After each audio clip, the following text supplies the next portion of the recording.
Okay, so I don't usually post here, but I need to tell someone because I feel like I'm losing my mind. This started a week ago when I found my old diary from when I was 10. I hadn't thought about it in years, but I came across it in a dusty box in my attic while I was cleaning out some stuff for a garage sale. I was excited at first, like a piece of my childhood. I started flipping through the pages reading about my fifth drama crushes and random little notes about my day, but then I found something weird. There's an entry in the diary that I don't remember writing at all. It's dated March 16th, 2011, which would have been the day after my 11th birthday. It starts off normal, me talking about the party and gifts I got, then it takes a turn. There's a section where I wrote, "Mom says I shouldn't go into the attic anymore. She says it's not safe, but I keep hearing whispers up there. Last night they called my name." I froze when I read that. I didn't remember anything like that happening, but the writing was mine, or at least it looked like it. After that entry, the diary goes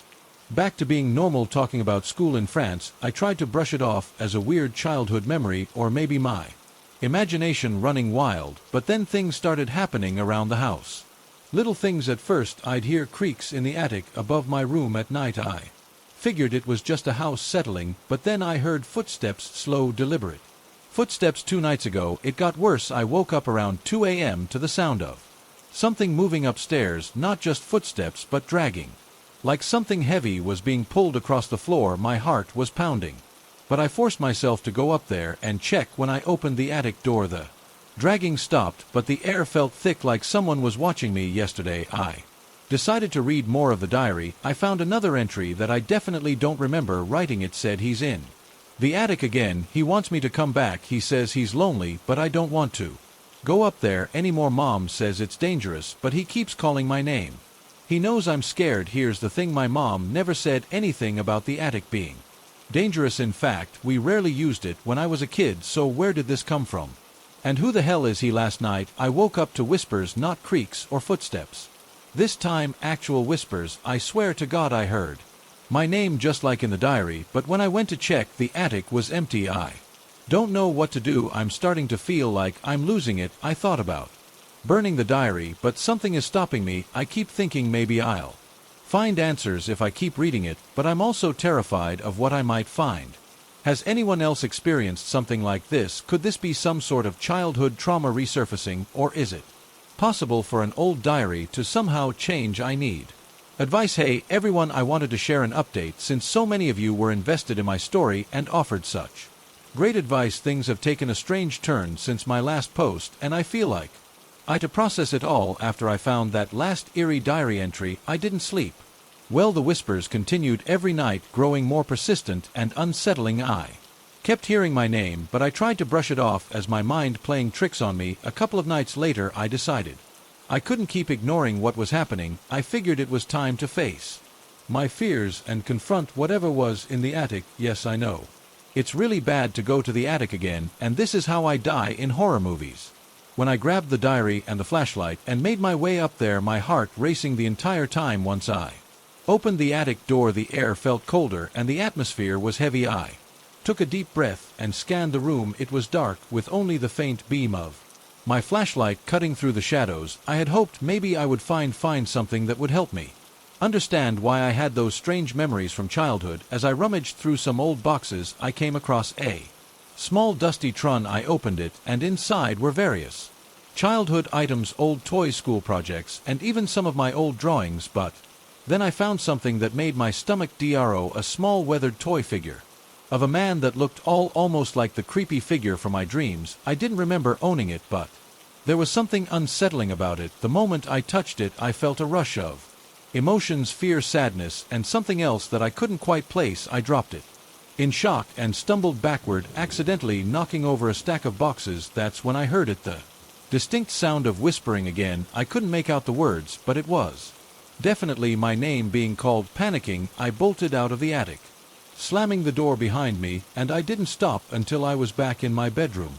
Heart pounding. That night, I decided to call my mom. I hadn't talked to her about the diary or the experiences I'd been having. I explained everything, and there was a long silence on the line before she responded. After your 11th birthday, you started acting differently. You talked about a friend you had in the attic. You said he wanted you to play With him I thought it was just an imaginary friend, but I started hearing strange noises, 2 footsteps, and whispers coming from upstairs. I became worried and decided to keep you away from the attic. I didn't want to scare you. Hearing this sent chills down my spine. I had completely forgotten about the memories, and now they were flooding back. She said she didn't think it was anything malicious, just strange happenings, but it was unsettling enough for her to decide to leave. I felt a mix of relief and confusion. Maybe I wasn't losing my mind. Maybe there was something to these childhood memories and the diary after all. After I hung up, I felt a sense of clarity, but also lingering dread. For the past few nights, I've been trying to sleep with a diary by my side, hoping it might reveal more about what happened. I still hear the whispers occasionally, but they seem to have faded a bit. I'm thinking about reaching out to someone who specializes in childhood trauma and memory recovery to help me understand everything better. Thank you all for your support. I'll keep you updated if anything else happens. I hate Halloween for many reasons. I have to answer the door every 10 minutes. I have to pretend like I'm excited to give GR kids free candy. I have to stay inside because driving on a road filled with crazy running children gives me panic attacks. I plopped down in the chair by the window. Hordes of children in garish costumes ran down the sidewalks. Shepherded by tired mothers, I sigh as a group of children crossed the street and started towards my house. Ding, the doorbell chimed, echoing inside the house. I heaved myself up, grabbed a bag of Milky Ways, and walked towards the door. Trick or treat. 5 kids stood on the doorstep, a few princesses, a Batman, and a devil. I unceremoniously grabbed handfuls of candy and put them into each kid's bag. One murmured, "Thank you." The rest were ungrateful little brats. "Can I have more?" I looked up. The devil kid was staring at me, holding out his bag. His blonde hair had shone in the porch light. His eyes were a piercing ice blue. There was something oddly familiar about him, but I couldn't place it. "Sure," I replied. I dropped a few more Milky Ways in the bag. He didn't thank me. He just silently turned around and walked off of my porch, following the other children. I shut the door and returned to my perch by the window. I watched as the 4 children walked off my lawn, joining a mother at the end of the driveway. Then the group disappeared into the shadows of dust. Scarcely 2 minutes later, the doorbell rang again. Ding. I grabbed a bag of Milky Ways and trumped to the door. I straightened my blouse, plastered a smile on my face, and swung the door open. Trick or treat, a similar mix of kids too. Ellers Marshall from Paw Patrol and a ninja. "How scary you all look," I said. They giggled and swarmed around for the candy, all except for the ninja. He stood back from the rest, silently watching. His entire face was covered with black claw, save for his chilling blue eyes. "Thank you, you," the kids cheered, stepping off the porch. As they did, the ninja kid stepped forward. His eyes glinted under the porch light, and even though his mouth was covered, I could tell he wasn't smiling. "Can I have more?" he said. My blood ran cold. It was the same voice. I stood there in the doorway, frozen. The Milky Way back hung limply from my hands. There's no way he could have changed costumes that fast. How can it be him? This must be some kind of joke. "Can I have more?" he asked again. I snapped out of my thoughts. "Sure, of course," I said. I threw a large handful of Milky Ways in his plastic jack-o'-lantern candy bowl. That's when I noticed it was empty. If he'd been trick-or-treating all evening, how could it be empty? Hey, I said. "Are you okay?" But he'd already turned away, running back across my lawn in seconds.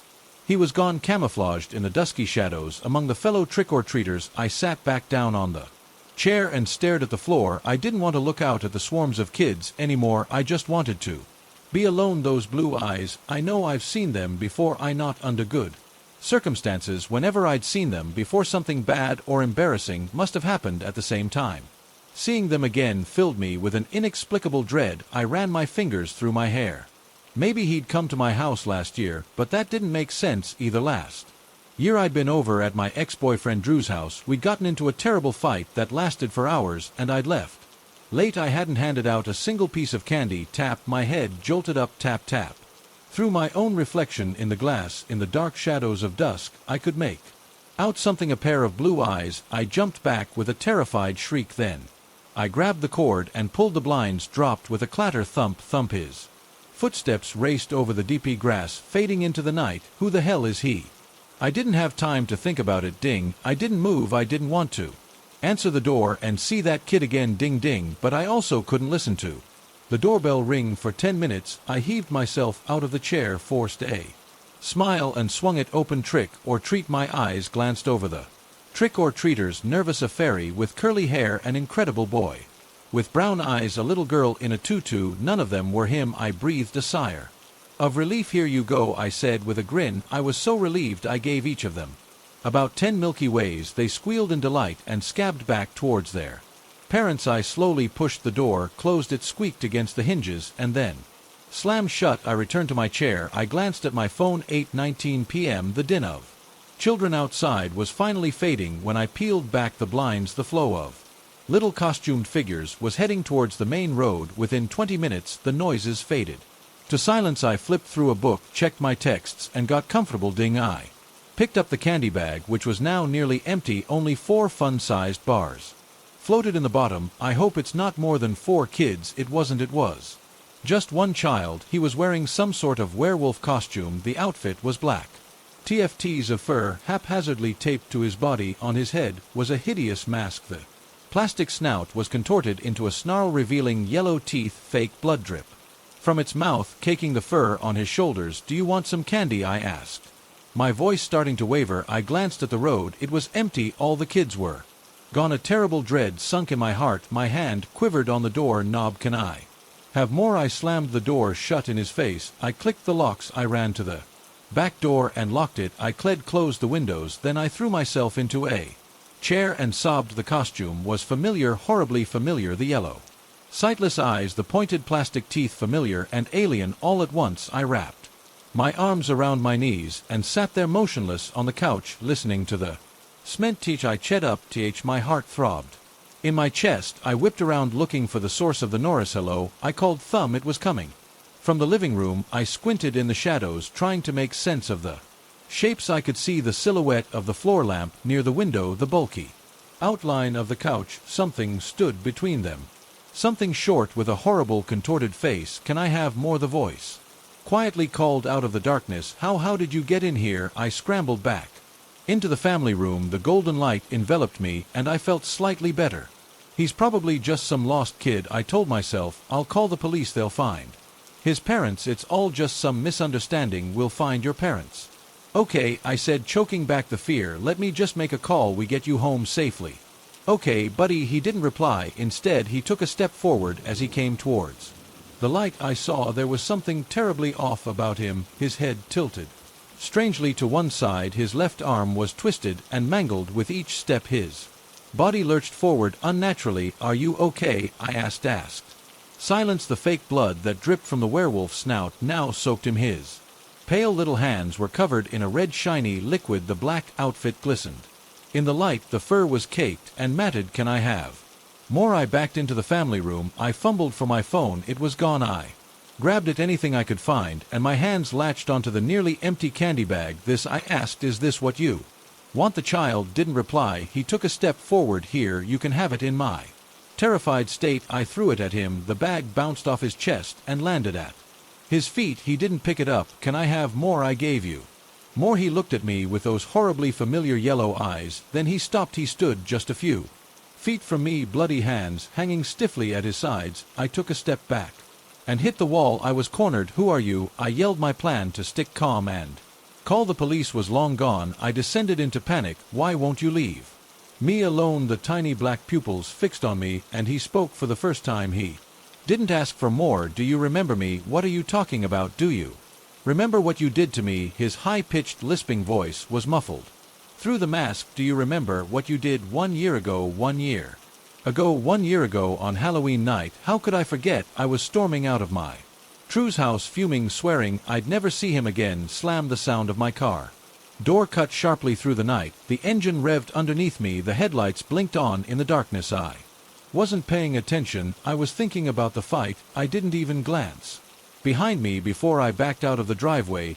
I never even saw him. The black werewolf costume against the night rendered him nearly invisible. It was over before I knew what was happening when I ran out of the car and saw the broken, mangled body of a little boy in a werewolf costume and ripped the mask off to see his lifeless eyes staring back up at me. I didn't call the police. I didn't call for help. I panicked. I got back into the car, drove over the grass, and peeled out of the neighborhood before anyone could see what I liked done. Do you remember Eliza? The child cocked his head at an even greater angle as he stared at me.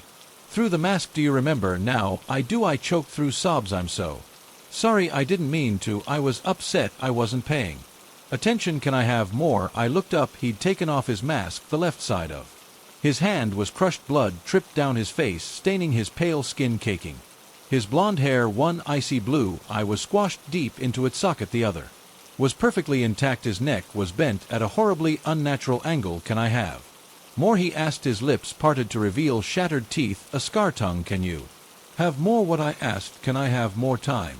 More time, more time alive. I wish I could give that to you. My breath shuddered in my throat. I wish I could give you life. You can, he replied. His voice suddenly became raspier, darker. Just give me yours. I stared at him, number weak. My heart ate for the poor, pathetic, angled child in front of me. It was all my fault. I ran him over. I did this to him. I can't give you mine, I said. I backed away further into the room. He advanced quickly, walking towards me in swift, light strides. You don't have a choice, he said. What are you talking about? His mouth widened into a crooked grin. Trick or treat. I bolted for the door. I yanked the door open, ran out across the yard, screamed out into the night. I didn't stop until one of the neighbors found me standing in the middle of the road, absolutely incoherent. That was 1 year ago. In 2 days it will be Halloween again. I've already seen him, a small figure across the street, dressed in all black, watching me, waiting, wearing a hideous wolf mask. I started my job at Ranica Industries with a lot of hope. That hope died 5 minutes into training. Mr. Ronner likes to monitor his employees to make sure his company is working at utmost efficiency, the perky blonde woman said as we stood in front of my cubicle. So there are a few unconventional measures you should be aware of. Uh-oh, more drug tests. I really hated peeing in a cup. This is a camera, she said, pointing to the small circular webcam next to the computer and a microphone. They continually stream to Mr. Renner. Don't worry, he doesn't mind if you take coffee breaks and such. He just wants to make sure that you're not goofing off for hours. I stared at it, my heart sinking. No, I wasn't planning on goofing off, but a camera watching my every movement, that seemed insane and possibly illegal. He watches his employees on video every day. I asked incredulously, oh, don't worry about it, you'll get used to it in no time. That's not what I asked. I stared at the camera and it stared back. Someone could be watching me every minute of my day, every nose scratch, every bra readjustment. But then again, this company paid almost $1,000 a week for someone who only had a high school diploma. I sat down at the cubicle. Is there anything else? Just that.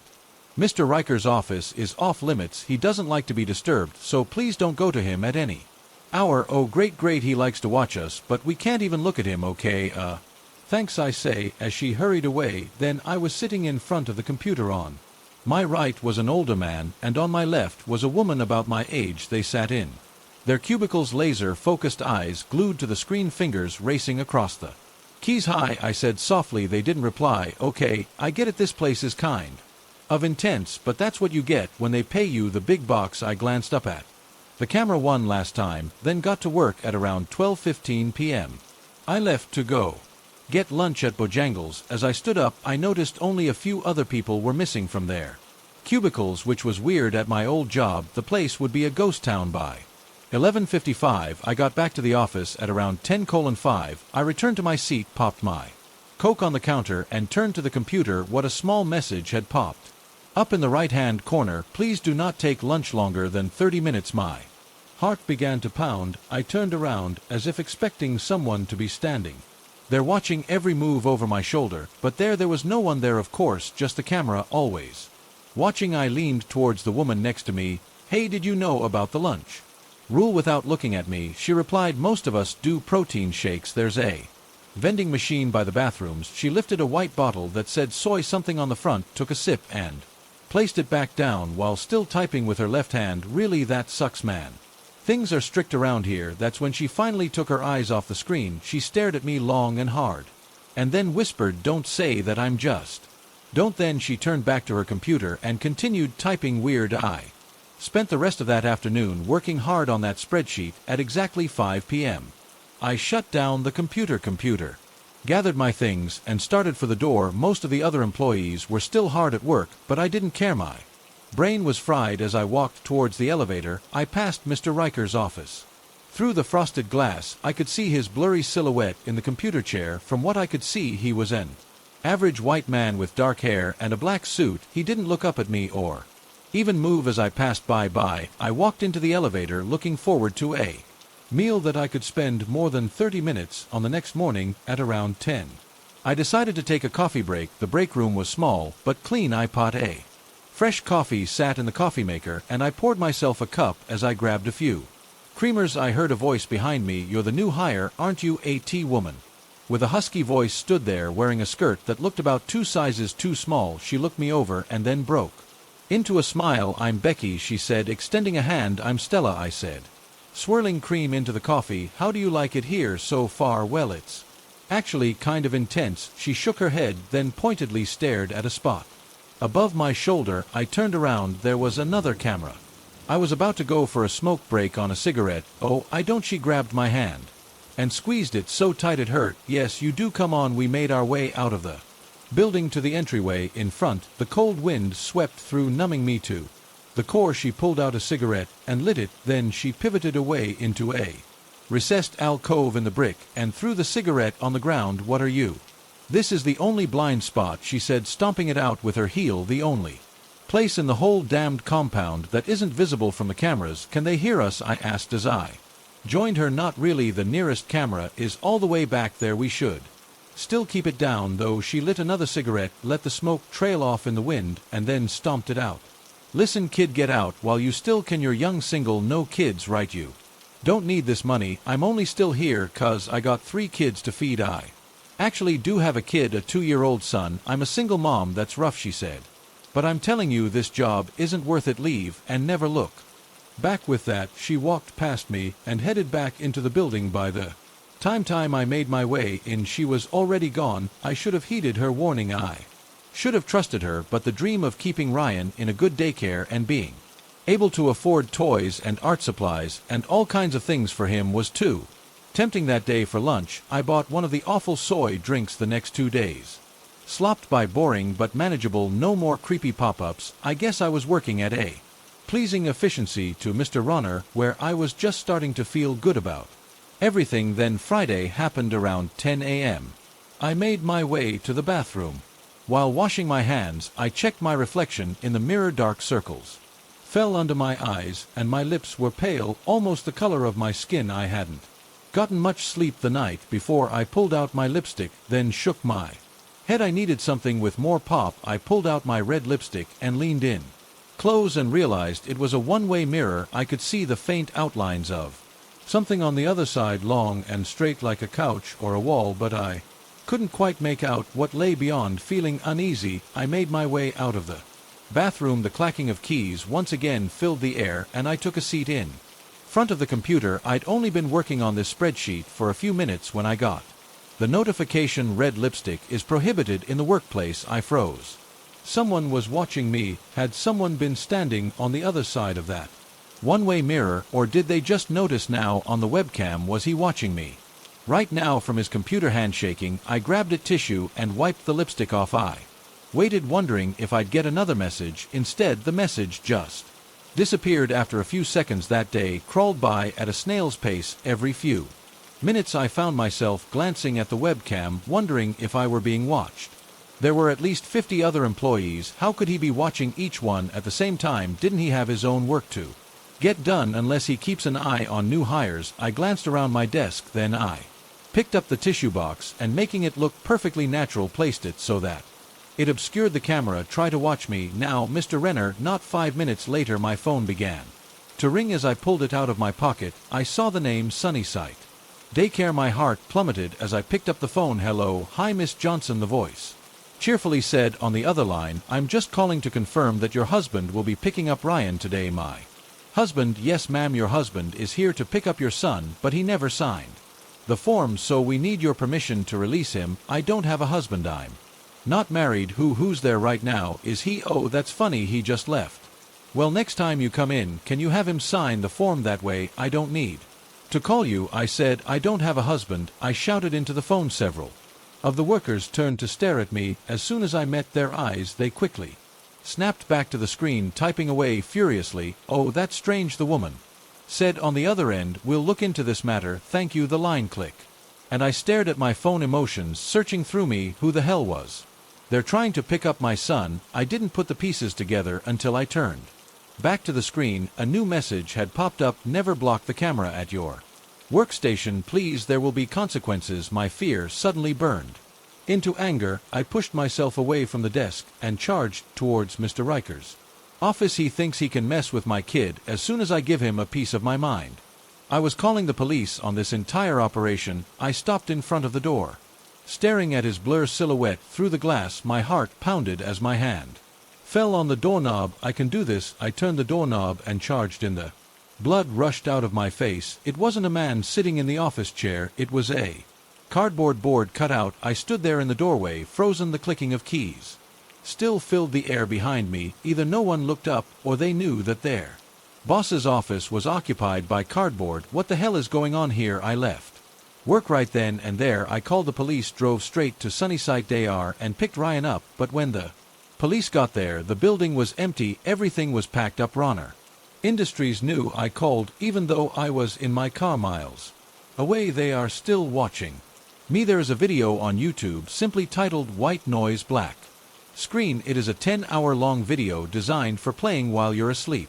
It stands out among the other white noise videos, though, because at around the 6 hour mark there's a huge spike in the most replayed section. In case you don't know, most replayed is a feature on YouTube that shows what part of the video other people played over and over again. For most videos it makes sense. On a creepy urban explorer video, the most replayed might be where the person encounters a ghost or creepy person or whatever else, or a funny skit video might be most replayed at the punchline. But for a video that's playing white noise in the black screen for 10 hours, why would there be a most replayed section? But there it was. A 30-second portion of the video had the time stamped 6 hours 18 minutes. Out of curiosity, I jumped to that part of the video and played it, but it looked and sounded the same as the rest of the video. Black screen, white noise, no blips in the audio or change to the visuals as far as I could tell. Maybe that's when most people get up. I mean, that was 6 hours of sleep, right? Maybe a lot of people woke up about 6 hours into the video and shut it off. That really wouldn't be replaying it though. And also 30 seconds in a 10-hour video was too accurate. Some people would wake up 6 hours in, 6 hours 5 minutes in. Do you get the idea? The most replayed feature showed a spike at exactly 6 hours 18 minutes and 14 seconds, a huge narrow spike specifically at that time. Not a broader hump that would imply a range of wake-up times. Maybe someone leaked the video at that time by accident and shared it to a lot of people. Comments were turned off, so I could not check if people were saying anything else about it. Despite the weirdness that night, I decided to play the video while I slept. That's how I found a video in the first place. I really did need white noise. My neighbor's dog kept barking at 6 a.m. and I needed sleep. I pressed play on the video and went to bed and woke up with a start in the middle of the night. I didn't know what woke me up.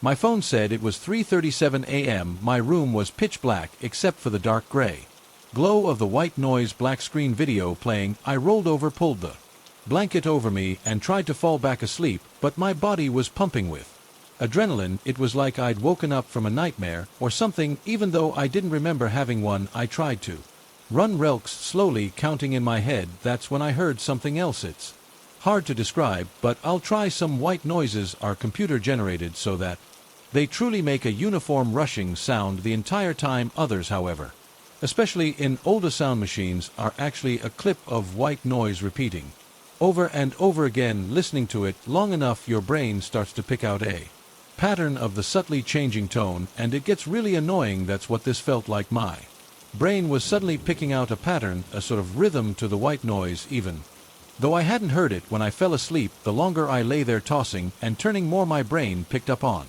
the pattern, a series of whoosh and clicks. It was really annoying. I'm one of those people who can't sleep in the same room with a ticking clock, and that's what this felt like. Who, what, click. My nerves grew ragged. Who, click. Just when I couldn't stand it anymore, just when I was about to get out of bed and turn it off, because anything, even barking dogs at 6 a.m. was better than this. I heard it, a growling sound. Who's there? I shouted. Nothing. I sat up and my heart dropped. A pair of white eyes floated in the darkness on my computer screen. I watched frozen as the eyes shifted off the computer screen. They hung in the darkness a full foot away, staring me down. Then it moved. The eyes blazed white as the thing leapt for me, shadowy hands reaching across the bed. A shock of pain as something tightened around my wrist. I scrambled away, kicking.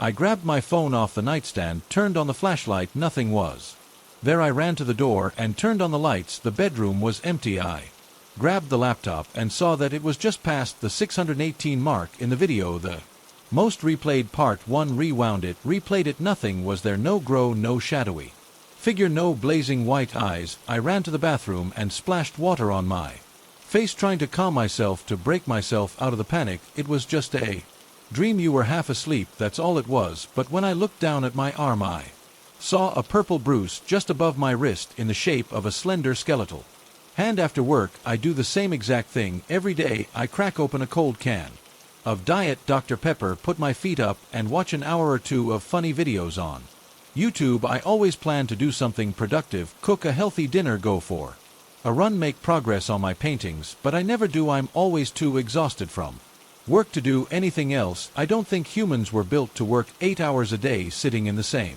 room at the same desk in front of the same computer. I think we're just forced to accept this as the norm because greedy CEOs have made it the norm. But I digress. All you need to know is that tonight was no different than any other night. I popped the can open, put my feet up, opened my laptop. I clicked on a funny YouTube video about the ridiculousness of Twilight, but then I froze. I expected an ad to pop up. Instead, there was a message over where the video should play. Bold white letters over black. Your video will start shortly.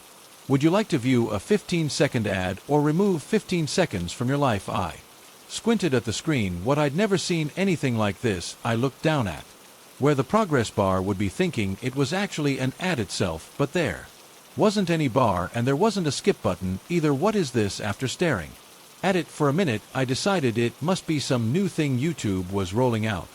Like when instead of an ad, they show you some sort of poll. Is this ad related to you? Have you ever bought anything from these companies? Help our sponsors by answering the following question. My mouse hovered over the two buttons. 15 seconds ad, remove 15 seconds of life. Out of curiosity, I clicked the latter. The video started playing immediately. No ad. Well, that's cool. When the video was over, I popped some leftovers in the microwave and started another video again. Instead of an ad, I got the same prompt. Your video will start shortly. Would you like to view a 30-second ad or remove 30 seconds from your life? I let out a little laugh and clicked on remove 30 seconds of life. The video started to play, but only a few seconds into the video, I heard the microwave beep. Already, I put it on for 1 minute. There's no way it's already done. Confused, I paused the video and walked into the kitchen. The microwave had stopped its cycle. I pulled out the food and it was warm, but it was only in there for like 10 seconds. A sense of unease settled in my stomach. I picked up my bone of mushy chicken Alfredo and walked back to the computer. Then I clicked on another video. Your video will start shortly. Would you like to view a 30-second ad or remove 30 seconds of your life? My cursor hovered over the remove button, but something stopped me. Something felt. Oh, the food. It was almost like I shook my head. There was no way. It was almost like I skipped ahead in time. That's impossible, I muttered to myself, but then I had an idea. I pulled out my phone, put it on the counter, and pulled up the stopwatch. I hit the stopwatch. Then I immediately clicked remove 30 seconds of life. The video started immediately, but when I looked down at the stopwatch, my heart dropped. It read 32 seconds. No, there was no way 30 seconds had gone by. I just clicked the button a few seconds ago. What the my heart pounded in my ears. I glanced around the room, then I tried it again. My finger shook as I lowered it onto the phone screen. Tap, click. The stopwatch read 32 seconds, but it didn't feel like 30 seconds. It felt like 2 seconds. Anxiety slipped into me like lead, weighing me down. My legs felt weak. I picked up the phone and texted my friend Chris, can you come over, or can I come over to your place? I need to talk to someone. I waited for a few minutes. He didn't reply. It was late, almost 10. I set the phone down and stared at the paused video, my heart pounding, and then I had another idea. I set my phone down on a shelf across from me, propped it up against some books, pressed the record button. Then I walked back over to my desk, sat down, and clicked on another YouTube video. Your video will start shortly. Would you like to view a 60-second ad or remove 60 seconds from your life? 60 seconds. Now, I sucked in a deep breath, glanced up at The phone, the black eye of the camera looking down at me, my cursor hovered. Over the remove button, I clicked, the video immediately began to play. I got up and walked over to the phone, picked it up, and stopped the recording. The length of the video was 1 minute 17 seconds. What the eye went over to the sink and splashed water on my face, checked the clock a few times, pinched myself to make sure I wasn't dreaming. Then I picked my phone back up. The recording was still there, all 1 minute 17 seconds of it. This is so weird. I sat back down. Then I opened the video and with a deep breath pressed play. I watched myself walk over to the seat in front of the computer. Then I sat down. I held my breath as fingers went to the touchpad, clicking the remove button. Click video. Me stared at the computer screen with incredible intensity, like I was watching the most riveting thing I'd ever seen in my life. My mouth slightly open and my normally fidgety hands were still on the desk. I was just staring with everything in front of me. At first no audio came out of the computer speakers. I was expecting a loud jingle for an insurance company or a chirpy female voice telling me about laundry detergent, but it was just silence until 10 seconds in. I heard a high-pitched whine. It sounded like the noise old TVs make when you leave them on, or ringing in your ears, a mechanical tone so high-pitched it's almost out of the range of human hearing. And when the tone sounded, video me's hands FLW to the keyboard and they began feverishly typing. I stood there frozen, watching the video, watching my fingers race across the keyboard, my eyes staring at the screen with absolute concentration, my mouth still hanging open. I thought I could see a silvery strand of troll falling from my lips onto the desk. What the actual? I briefly glanced away from the phone to my desk and noticed a small puddle of liquid shining in the low light. What was I typing? Was the ad or whatever YouTube was showing me, was it making me do this?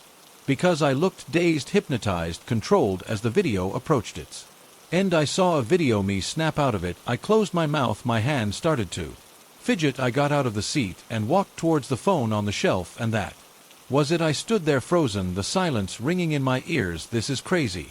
Absolutely insane. It was conspiracy level stuff. YouTube is mind-rolling.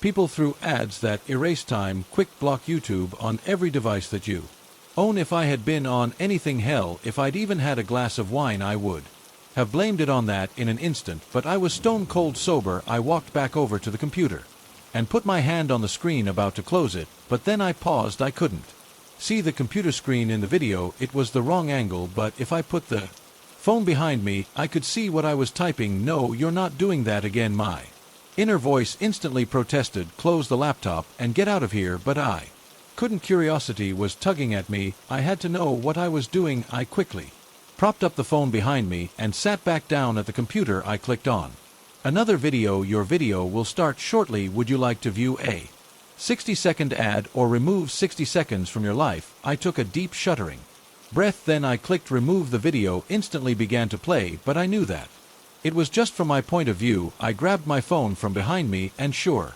enough, the recording time read 1 minute 6 seconds. I swallowed and then I hit play. What I saw was so ridiculous that I should have laughed. It should have been the funniest thing I saw all week, but instead I stared at the screen, my heart plummeting further and further. Where the ad had been, there was instead a text box in it. I was typing the same 6 words over and over. I want to buy sparkle detergent. I want to buy sparkle detergent. I want to buy sparkle.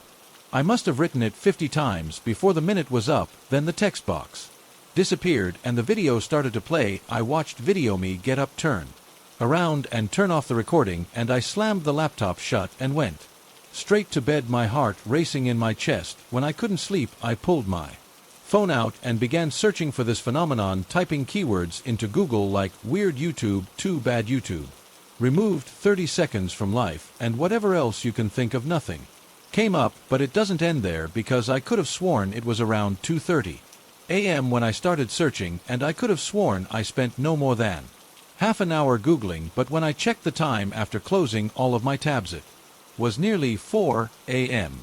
I think I lost an entire hour, and I have no way of finding out what happened, what I was typing or watching, or being brainwashed to be you in that hour. Let me start off by saying that my wife doesn't believe in paranormal entities or anything of that nature. We have 3 cats, and one of them likes to be a rebel, jumping on the counter and meowing at the top of his lungs, just looking for attention. He does This throughout the night, and it's a regular occurrence last night after a few beers and video games. I decided it was time to head to bed with my wife when I woke up. This morning my wife was basically attached to me with wide eyes and a nervous look on her face. I asked her what was wrong, and she proceeded to tell me what happened last night. She said that around 2:50 in the morning she was woken up by a noise that sounded like one of our cats downstairs meowing unusually loud. After giving herself a few seconds to perk up and fully pay attention, she said that the meow sounded more like a person trying to mimic a cat, and it kept saying hello after meowing. For 2 to 3 minutes a loud bang came at our door, and then a notification went off for a motion sensor at our front door. When she told me this, I checked my phone, and sure enough there was a notification from motion detected at 2:52 a.m. I asked her why she didn't wake me up so I could grab my gun. She said she was frozen with fear and didn't want it to hear her make a noise. We're out running errands while I'm typing this, but something made me uncomfortable about her story. War last night I set the home security alarm around 9 p.m. and we didn't turn it off until we walked the dog this morning. To make things worse, we had slept with all of the animals in the room, and the door was closed, so whatever was in our house or outside the front door was not one of our animals. Obviously, the first thing that came to my mind was a skinwalker, but maybe I'm just being paranoid. I checked all the rooms in the house after I got up. I'm not sure what I could have done. Anyways, it's very odd that my wife was scared so badly by something she doesn't necessarily believe in. We bought this house brand new, so no one has lived here before. When I'm home alone, I do feel like I'm being watched or someone's always walking directly behind me. My wife has also said that house has given her chills since we moved in. Something is just off about it. We just got home, and I went to hang up one of my shirts in the master bedroom closet when I noticed that the board that covers the attic access has been shifted a bit. When I asked my wife about it, she said she's never been up there and the builders would have placed it back in its original place before we made the purchase. I'm genuinely getting anxious just thinking about what could be going on. As anyone had an experience like this or similar? At least we're going to my mother-in-law's to get some sage. My wife said burning it should keep whatever surround our house away. There you go. I never thought it would end like this.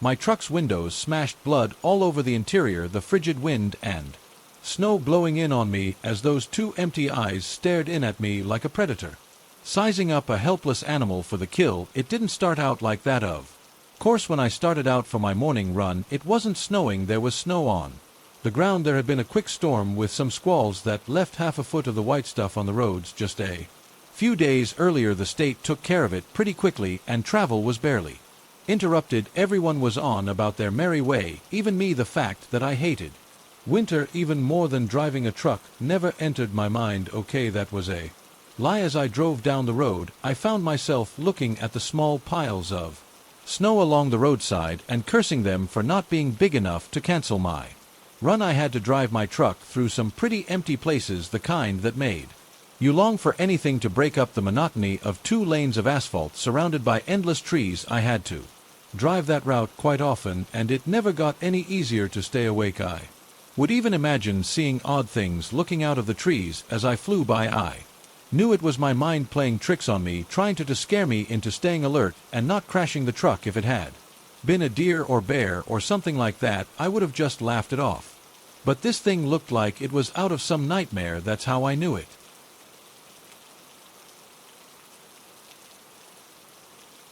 wasn't real. There was no way it could exist, so I put it out of my mind and kept on driving. Fortunately, with it being a 2-day run, I was able to pick up where I wanted to stay after I got my load. Hotels were nice, but if needed, I had the sleeper in my cab, which I called home away from home. It wasn't bad as craped spaces go. There was lots of shelf space above the bunk. I had a TV mounted on the wall hooked up to a GameCube. There was a DVD player with an assortment of movies that I rotated out on a weekly basis, and there were some paperback books, Lord of the Rings, Frankenstein, This Present Darkness, along with all the indie author books I had on my phone. I didn't have to worry about being bored. It was always my laptop that held the novels I started writing and never finished. The only thing I really needed was food and a bathroom. I had snacks stashed around, sometimes in places even I didn't find for months, but it couldn't compare to a Nice hot meal. I had my favorite stop on the road, and they all had two things in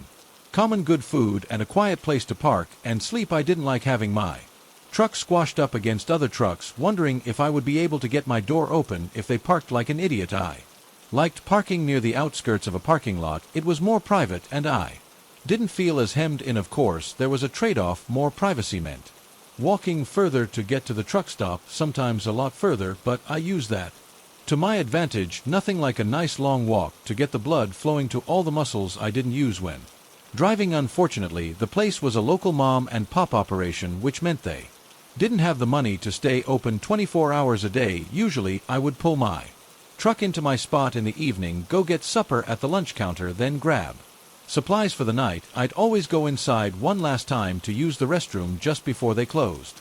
At midnight that evening, I followed the same pattern, pulled in, walked to the store, got some supper, and went back in around 11:30 for the restroom and supplies before going back to my truck and falling asleep. Normally, I try to keep a good watch on upcoming weather. For whatever reason, I hadn't that day. I woke up around 8 a.m. and looked out to a sea of white. It had snowed, and it had snowed hard. It looked like someone wanted to make up for the snow quota this winter and did it all in 8 hours. I dressed in my cold weather gear and went out to see how bad it was and if my truck would be going anywhere today. When I jumped out of the cab, my legs disappeared. There was at least 2 feet of snow on the ground, and it was still putting it down. I trudged around the truck to make sure everything was okay, then got back in the cab, rushing off as much snow as I could. First, I climbed into the bunk and turned on the news to the announcement that a major blizzard had hit the area. Well, I thought that's some great investigative reporting right there. They were calling for another foot before the snow stopped. Great time to call the boss and get my ear chewed off. Why can't you get here? He growled. There's this stuff called snow. I said it lands on the ground and piles up until it begins to impede travel. All right, smart ass. When do you think you can be here? Well, seeing that I haven't even seen a snowplow go by, and I'm sitting in a parking lot that probably won't get plowed out until much later than the highways. On top of that, my tires are nearly bald, even though I've been telling you for months that they needed changing. I'll say I have no earthly clue when you'll see your precious cargo. He was silent for a long moment. Do you like your job? He said through barely restrained fury. Not particularly, I said, then added, when the weather's like this, you might want to update your resume. With that, the line went dead. Thank you for your support, I said.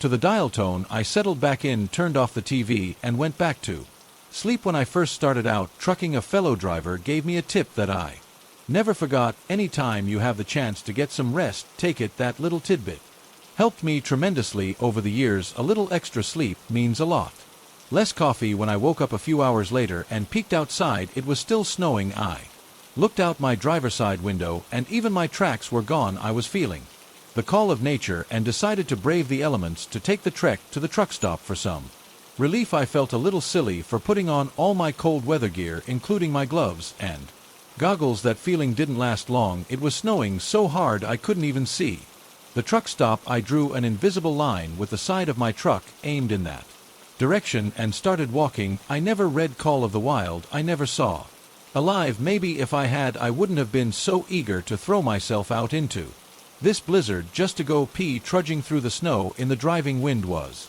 growing old. Quickly, I felt like I should have reached the truck stop by now. I paused and looked around. 2 realizations hit me at the same time. First, I couldn't see the truck stop. Second, I could no longer see the truck. As a lovely addition, my tracks were quickly disappearing. I tried to focus on my path toward the truck stop and began trudging again. 15 minutes later, I believe by sheer luck, I saw the store appear off to the right. My track hadn't been dead on, but I was close enough to find the place. My winter gear was starting to fail me, especially with the wind. Finding all the little places it could inject frigid air. As I approached, I breathed desire of relief at getting in out of the cold. Not to mention a massive cup of steaming hot coffee. I reached for the front door, but it refused to open. Maybe it was frozen shut. I pulled harder, but nothing happened. I looked in through the glass and saw no lights on it. Struck me how the walkway wasn't shoveled either. Oh no, I thought the storm has them stuck at home. My hopes for a nice warm toilet and a steaming hot cup of coffee plummeted. I took one last forlorn look at the dark store and turned back toward my truck. My disappointment grew as I realized my tracks were gone. I was now Snow blind and navigating without a compass or any other means of direction. I tried to draw an invisible line with the outer wall of the store, and hoped it would lead me back to the truck. I felt my cold, wet feet protest as I headed back toward the warmth of my truck. I hugged my jacket, attempting to keep the wind out. The snow was up past my knees now and seemed like trudging through mud. In retrospect, it would have been better for me to wait in the truck until I saw a snowplow in the parking lot. I had plenty of empty tea bottles for bathroom emergencies, but there was no use chiding myself. Now I had to get back to the truck to keep this mistake from becoming a fatal one. If I got lost and couldn't find the truck, no one would come looking for me. They might not find my frozen body until spring thaw. That was a cheery thought, as if my journey hadn't been hard enough. After a while, something caught my foot and sent me sprawling face first in the snow. I struggled to right myself and quickly wiped the snow from my face, silently thanking God that I had worn the goggles. I tried to get my bearings again. Curiosity nagged at me. What had I tripped on in the middle of a parking lot? I ducked down and discovered the offending object. It was a parking space barrier. I chuckled for a moment until I realized to my horror that I should never have come near any of these in the middle of the lot. In fact, a straight trail from the store to the truck, the barrier I had tripped on, would be a couple of dozen yards to the right.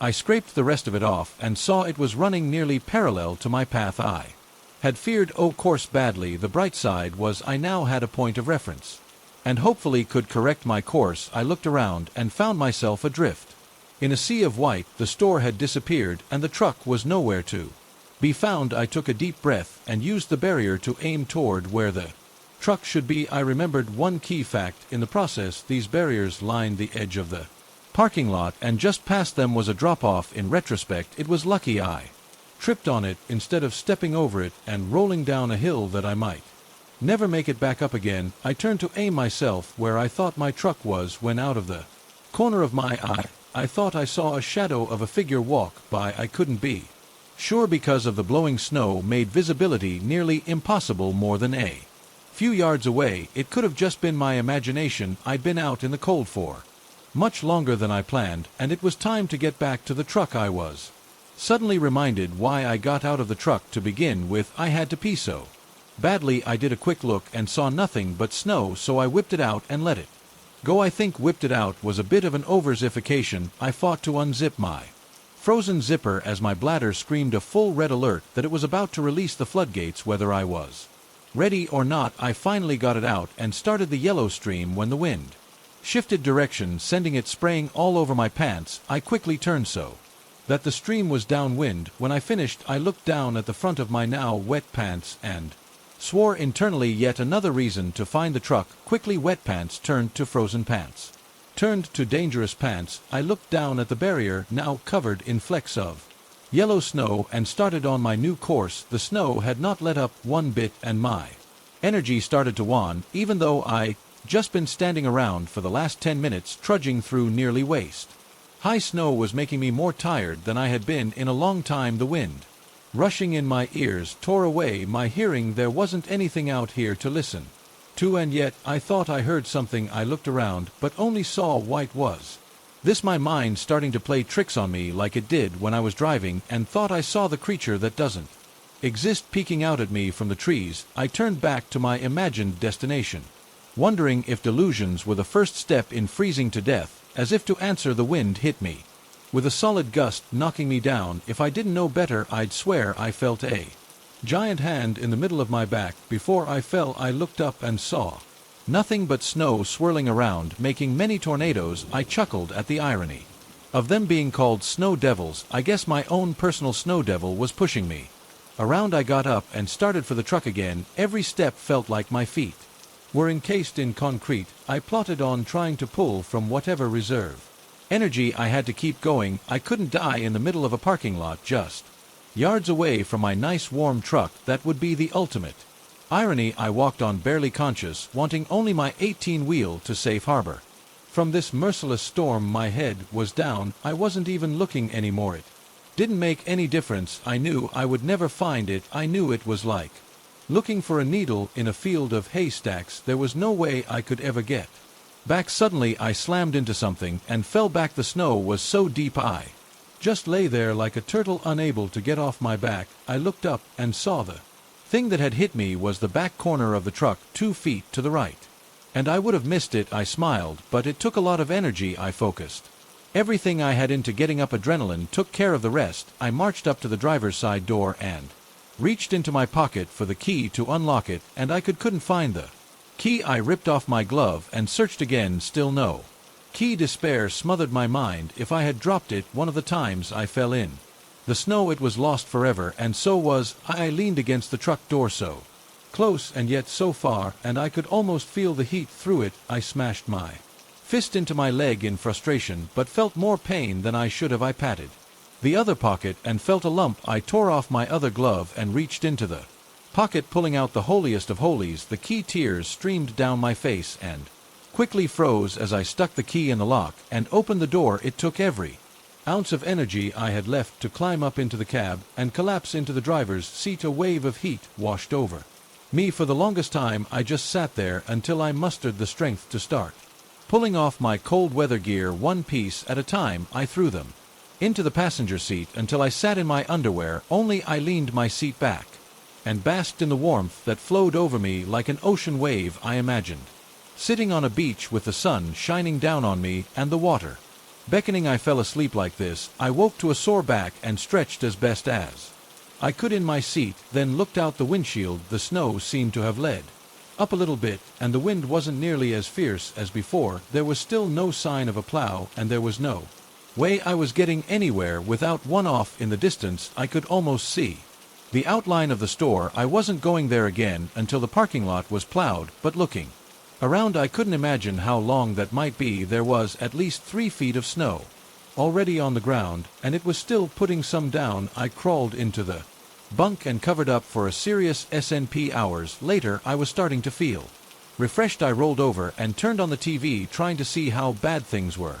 I couldn't even pick up the local station, so I stuck in a movie. After it was done, I decided I should probably take stock of my supplies since I might be here for a while. I had plenty of snacks, chips, Pretel, and jerky among other things. As long as I didn't binge, I should have been fine. I had drinks in the mini fridge too, but water wasn't a concern. All I had to do was bring some snow inside and melt it. I only needed to check one last thing to make sure I could outlast this storm. I looked at the fuel gauge. I rubbed my eyes and looked at the fuel gauge again. I only had a quarter tank left. That might last, it might not, depending on how long it took to get plowed out. Obviously, once the plow freed me, I could drive 100 yards or so to a gas pump. As I was looking at the fuel gauge, my eyes drifted to the windshield and the field of white that stretched out in front of me. The snow had finally stopped. How long would that last? I had no idea. I could finally see the store clearly, but I could also clearly see that it remained closed. It was hard to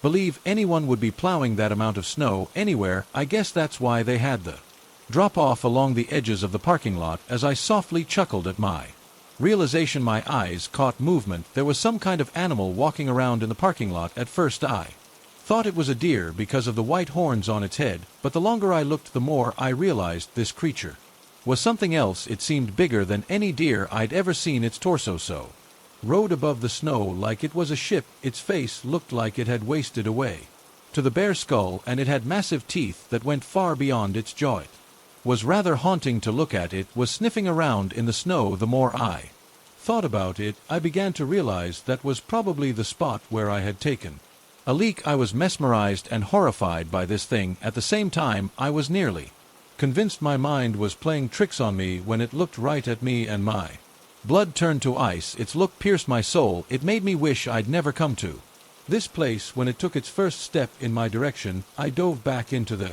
sleeper and drew the curtain. I shook for reasons that had nothing to do with the temperature and was breathing in panicked gasps. What was that thing? Did I really see what I thought I saw? How could a creature like that exist? I tried to settle down and get my breathing back to normal, but my mind refused to let go of the image of that thing. I just imagined it. I told myself, it's just a deer roaming around out there. I told myself the same thing over and over until my mind finally believed it. However, I didn't look through the curtain to confirm it. I didn't call it denial. I called it not pushing my luck. I pulled out a pack of Cheez-It crackers and turned on the first Die Hard movie to try and forget about the deer that's outside. I was 15 minutes into that movie when I felt the first nudge. I didn't know what else to call it. It felt like something just nudged my truck. It was almost like when a strong wind gust pushed the cab, but I didn't hear any wind outside. The two sides of my mind engaged in a shouting match over whether I should check it out or ignore it. Fear threw its 2 cents in and ignore it won out until the second nudge. Actually, it was like the 5th or 6th nudge until curiosity took over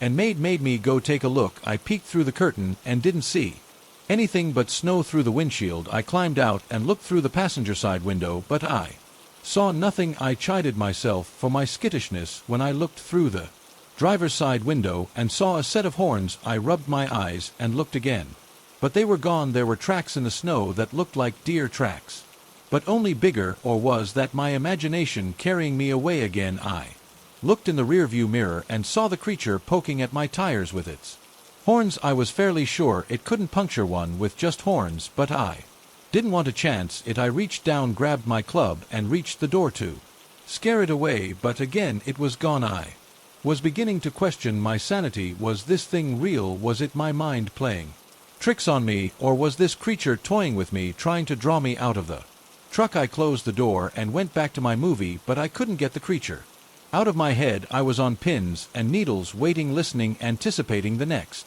nudge. Before the movie was over, I fell into a fitful sleep. I was in a tall building, and there were bad guys everywhere. I had a machine gun, but had been better served hiding and picking them off one by one. I was sneaking up on one who was standing guard on an isolated floor when I turned the corner, and there stood the deer creature. It was massive, standing on its hind legs, and its horns scraped the ceiling. It looked at me with those empty eye sockets from its bare skull face. It made a sound that was half grunt, half growl, then started towards me. I backed away around the corner, trying to get back to my hiding space, but as I turned to run, suddenly the creature was in front of me. I pulled up my machine gun and started firing short bursts. I hit it in the chest, but it kept coming. As I backed away, I shot it several times in the head. I walked.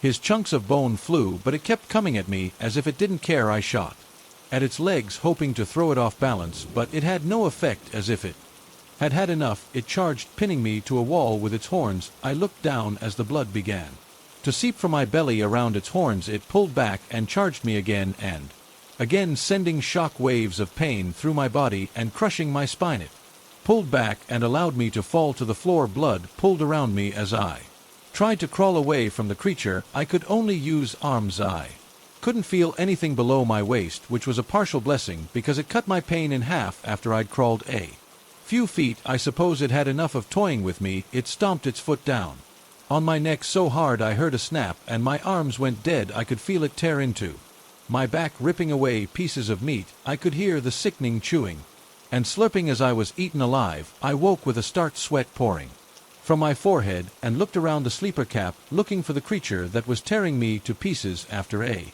few seconds, I came to the realization it had been a nightmare. I turned off my DVD player and stuck my head out through the curtain to check on my fuel situation. The needle was below the quarter mark, almost down to 1/8. I looked out through the windshield. The snow had not magically melted. In fact, the wind had picked up, and now it was starting to drift where there was once an even field of snow. Now there were peaks and valleys swarming like dunes in the desert. The storm was still dark, and there was no traffic moving on the road. The sun was riding low in the sky, and I had yet to see another living soul. I wondered if my food would last until a plow could rescue me. Soon I would have to give some serious thought to conserving it. Wasn't ideal. The thought of bundling up in blankets in the dark with no heat, had no TV to watch, wasn't exciting me, but it was better than waiting until my fuel ran out and I froze to death as I killed the engine. I chided myself for not coming up with this plan sooner. I would have conserved fuel when the sun was out and the temperatures were higher. Now I was going to pay for my lack of foresight. I dug out every blanket I had stored in my closets and laid them over the bed, then tucked in for a long nap. When I woke, I was drowning in utter darkness. I panicked for a moment before I remembered where I was. I looked at my watch and it was 4 in the morning. I pulled the covers off me and was immediately assaulted by cold air. I grabbed a flashlight and found my way Into the cab I turned the key on and waited with bated breath that billowed out in clouds that filled the cab until the engine turned over. As it rode to life, I felt even colder. I looked to my left and froze. My driver's side window lay in pieces on the seat and floor. I slowly turned to look at the passenger side window when fear grabbed me. There was a face looking in at me, but it wasn't a human face. It was the young ly face of the dear creature that had gored me to death in my dream. A river ran down my leg, forming a yellow puddle on the floor as I stared into the dark hollow eyes of this thing sent straight from hell. It reared its head back and then smashed into my passenger's window, splintering it. It reared back again and this time shattered the window, reaching in for me. With its fierce long teeth, I jumped back and landed in the driver's seat full of glass. I knew I was dead. There was nothing I could do. I sat there as it entered the cab, coming for me. Its head was halfway inside when it suddenly stopped. It moved around a bit, then roared in frustration. Its horns were too wide to fit in the window. It tried over and over to get in, but there was no way it could fit with those horns. As suddenly as it had appeared, it vanished. I looked around to see where it had gone, but the darkness of night covered it like a shroud. As I was looking, it silently reached behind me and would have had me if it hadn't breathed out, warning me of its approach. I over into the center console as its deadly jaw snapped shut right where my spine had been. It continued its assault on this window, gaining ferocity as it frustrated itself by not being able to get a hold of me. I stood in between the two windows, hoping I was safe from either direction. It was then I decided to go back into my bunk and close the curtain. I covered up and reached underneath the bunk to a secret compartment and pulled out my .40 caliber automatic handgun. I took the magazine out and made sure it was loaded with all 10 rounds, then put it back and hold back the slide and flicked on the safety. It made me feel a bit better, but not much. I didn't know how true my dream was, or if bullets would do anything to this monster. I no longer had any illusions that this was a deer. It was something much more dangerous and terrifying, and it was after me. I covered up with my blankets again, holding my gun close. The heater wasn't doing much good with 2 windows broken out. I would try to do something about them in the morning when it was light. There was no way I was doing anything in the dark with that thing lurking out there. I lay there for an hour, watching every second of the clock tick by, eyes wide open, ears listening for any sound. But there was none, just the wind howling in between the 2 broken windows, making my curtains flutter. Eventually, I recognized the futility of having a truck running and the warm air just escaping before it could get to me, so I got out of my bunk, keeping my new best friend with me, and slowly made my way out to the cab, my head darting left and right to see if the creature was about to launch itself through either of the windows. I turned the key off, and before I could pull it out of the ignition, a set of horns smacked against the frame of the window, and the deadly teeth came in and snapped just inches short of my face. I whipped around and pulled the trigger, but nothing happened. It snapped at me again, and I panicked until I realized the safety was on. I flicked off and aimed, but the monster was gone. I didn't dare make a move toward the window for fear it would launch itself back in at me. I stood still as a statue and stared at the window it had come through, then slowly turned to the other side. I kept looking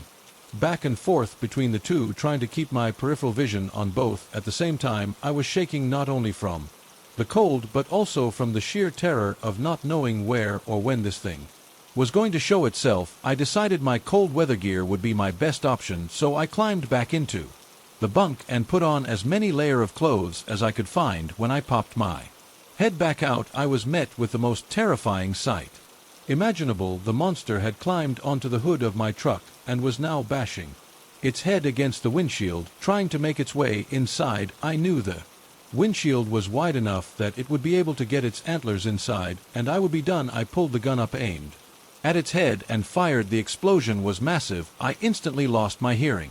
Except for the ringing in my ears, I staggered back, but the monster kept coming. Not only had my bullet done nothing to the monster, it weakened the windshield, making it easier to get inside. The monster shook its head in surprise when the bullet, it ricocheted off the bone, and then continued its assault on the windshield. It hammered on the glass until it shattered into a million pieces.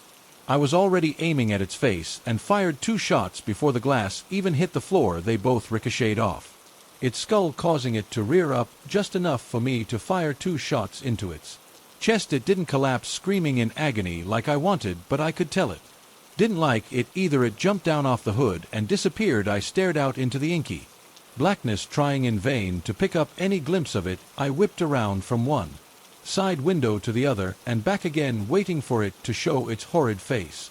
After what seemed like forever, I saw horns rising through the passenger side window. I fired a shot into its face and it disappeared. I threw myself back into the passenger seat when suddenly I saw its head rising in the driver's side window. I fired a shot, making it disappear again. I jumped up and threw myself to the other seat, knowing it would be on the passenger side soon. Sure enough, 10 seconds later it appeared, and I fired another shot. It was touring with me. It disappeared, and I threw myself over to the passenger seat, waiting, aiming at the empty DRI's window, but instead I felt T clamped down on my neck. It had fooled me. I shoved my gun up under its skull and fired a shot. If I hadn't been from the first shot, this one right next to my ear would have done it, and yet somehow I heard it squeal in pain as it released me. I knew I'd been anxious from death. I reached up and touched the wound on my neck and came away with a handful of blood. I went back into my bunk, tore away pieces of sheet,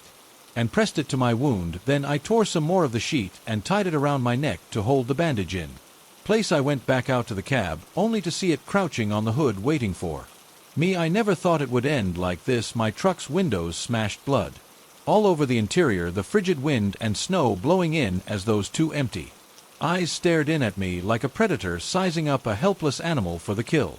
It crawled through the remains of the windshield. I knew I was dead. In desperation, I shoved the gun into one of its eye holes and squeezed the trigger. The sound it made was something I'd never heard before and never wanted to hear again. The scream was both a low, guttural sound and a high-pitched shriek. It sounded like someone had unleashed a demon from the pits of hell. My mind screamed at me, get out of there. I fumbled with the driver's door and ended up falling out when it opened. On a clear day with no snow, I would have gotten the concussion or broken bone falling on the bare asphalt with 3 feet of snow on the ground. I landed on a soft cloud pillow. It was the only time in the last 24 hours that the snow had helped me. I immediately jumped up and looked around for any place to hide, but there was nowhere. Everything was covered in snow. I glanced back at the trailer and realized the snow was so high that it reached the bottom of the trailer. I couldn't see underneath at all. I quickly dove under it, then turned around and tried to pile the snow into the opening to hide where I'd gone. I shone my light around at the beautiful sight of bare asphalt. I lay there on my belly, looking all around, trying to see in every direction at once to see where the monster would attack. From my breath blew out in billows of desperate smoke as I came up empty. There was nothing. The monster wasn't there yet. I didn't dare hope to imagine that my shot had killed it. If anything, it made it even angrier. It was probably destroying the inside of my truck at that very moment. What I didn't trust was that the monster wouldn't find me underneath the trailer. I looked around for anywhere I could use as a better hiding place. My eyes fell on the wheels of the truck. It looked like there was just enough room between the tires and the differential. It would be a tight squeeze, but it was better than that thing finding me. I turned around and slid my feet in first. The further I slid, the tighter it got. Ironically, the grease and oil from the differential helped me slide through a little easier. When I almost had my shoulders through it, suddenly fell too tight. I was stuck. I couldn't move forward or backward. Panic flooded my mind, and I struggled frantically like I couldn't breathe. After the longest minute of my life, I finally managed to maneuver my shoulders through and into my hiding spot. The hood of my coat did double duty of keeping me warm and completing my hiding place. I lowered it to the level of the asphalt and would raise it just an inch when I wanted to look out. The first half hour was the worst. The ringing in my ears had begun to subside, but I still didn't hear anything outside of my own breathing. The cold slowly leaked through my clothes. Still no sign of the monster. Another hour passed. My muscles started to cramp up. Still no sign of the monster. Another hour. I felt like my bladder would burst. Still no monster. During the long boredom in between, I pulled the magazine out of the gun and counted how many bullets I had left. No matter how many times I counted, it always came out to the same number, 1. I knew one bullet wouldn't save me from the monster. There was only one thing I could do with one bullet and my suffering if it found me. I took it out of the magazine and stared at it. I used my coat to shine it up and stared at my reflection in the gleaming metal. The Edges of the snow around the trailer began to glow. I knew the sun was coming. Up darkness was no longer my friend. I was about to give up and crawl out of my hiding place when I heard it, a soft sniffing sound. I lifted my hood up an inch, just enough to peek out, and there it was. Its head had broken through the wall of snow close to where I dove under the trailer. There were a few drops of blood from my neck wound, and it was sniffing them. Those drops would lead it right to me. Sure enough, they took a turn toward the front of the trailer and looked in my direction. I lay there still as stone as it inched its way toward me. It was having trouble squeezing its massive body under the trailer, and I could hear it growling with frustration. It came closer, crawling right toward me. There was no doubt it knew I was there. I closed my eyes and stuck the barrel of the gun under my chin. I felt its hot breath and smelled the stench of death as I squeezed the trigger. Suddenly it shrieked, and I could feel the truck bucking above me. I opened my eyes to the most amazing sight. Its horns had gotten caught in the chains hanging down underneath the trailer, and it was tangled. It screamed and bugged and fought to be free from its metal captors. It yanked backward so hard I felt the truck move sideways an inch. The differential was pressing on me now, and I had to shimmy over to avoid being crushed. I watched as the chains broke away one by one, and then it was free. I took the opportunity to crawl out from under the truck. It was a useless hiding place now. It had already trapped me. I was almost out when I heard another sound and saw a shadow pass by the other side of the truck. It was coming back, but it was trying from the other side. I crawled as quickly as I could. This was my chance. If it searched from the other side, died it might not know I'd left. I had no idea where I would go, but it was better to be out of a useless hiding place. Besides, I desperately needed to stretch and pee. As I stood next to the truck, I saw a large patch of red in the snow. I guess shooting it wasn't as useless as I thought. I took care of business first, peeing before I ruined another pair of pants. I finished and thought about where to hide. I looked up at the ruined cab of my truck when the nightmare crept around the corner. I stood there helpless. It had caught me flat-footed. I had nowhere to go. It stared at me as it limped around the corner. Its eyes seemed to exude rage. I pulled up the gun and aimed it when it disappeared in a moving mountain of snow. The snow plow had finally arrived. I watched as the plow pushed its mount of snow past my truck and over the edge of the parking block. The driver backed up and stopped beside me. "You've been here all night?" the driver asked. "Since before the storm," I replied. "What happened to your truck?" he asked, looking up at my shattered windows. I followed his eyes and thought for a moment. "Someone tried to rob me," I lied, knowing the truth was unbelievable.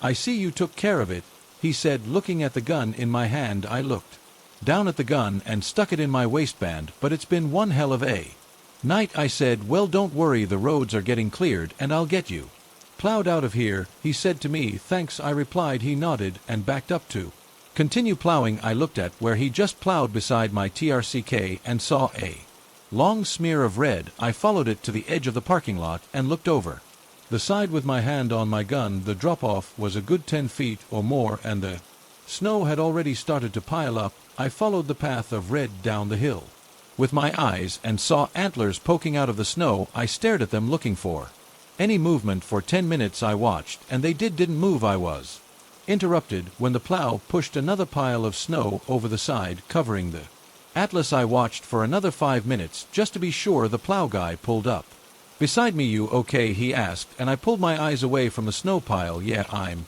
good," I replied. "Are you sure?" he continued, pointing at my neck. "Yeah, I just got nicked by some glass," I said, remembering the teeth of the monster clamping down on my neck. "Well, I think someone just pulled into the store," he said. "Maybe you should get something for that." "I will, thanks," I said, knowing I would do no such thing. I wanted to avoid as many questions as possible. I climbed into the cab, brushed the glass off my seat, and drove over to the fuel pumps. After filling up, I started the long trip home. I kept my cold weather gear and mask on, having no windows or windshield, made for a frigid trip. The heater was on max and aimed at my feet, keeping the bottom half of me warm. I didn't call for a tow truck because I wanted to get away from there. I never went back to that truck stop again. I didn't want to take the chance of that thing being alive. I never told anyone else about the harrowing encounter. I wish I could erase it from my mind. As I drove towards my home terminal through the endless stretch of trees, I saw one of the creatures peeking out at me that I used to think was my Imagination, now I know. Better I first wore the AirPods to the stopping shop. It was an incredible, otherworldly experience. I listened to the soothing voice of Neil deGrasse Tyson while picking through the broccoli. I learned about quasar while waiting in line for the deli. Things got weird though when I got to the checkout line. The cashier was one of the annoying ones, the kind that make cute little comments about the items you're buying while you stand there in embarrassment. "Oh, these are good," he said. As he slid my pack of lemonade iced tea across the scanner lip, I turned the volume up on Star Talk. "These are so useful, only a few of them myself," he said.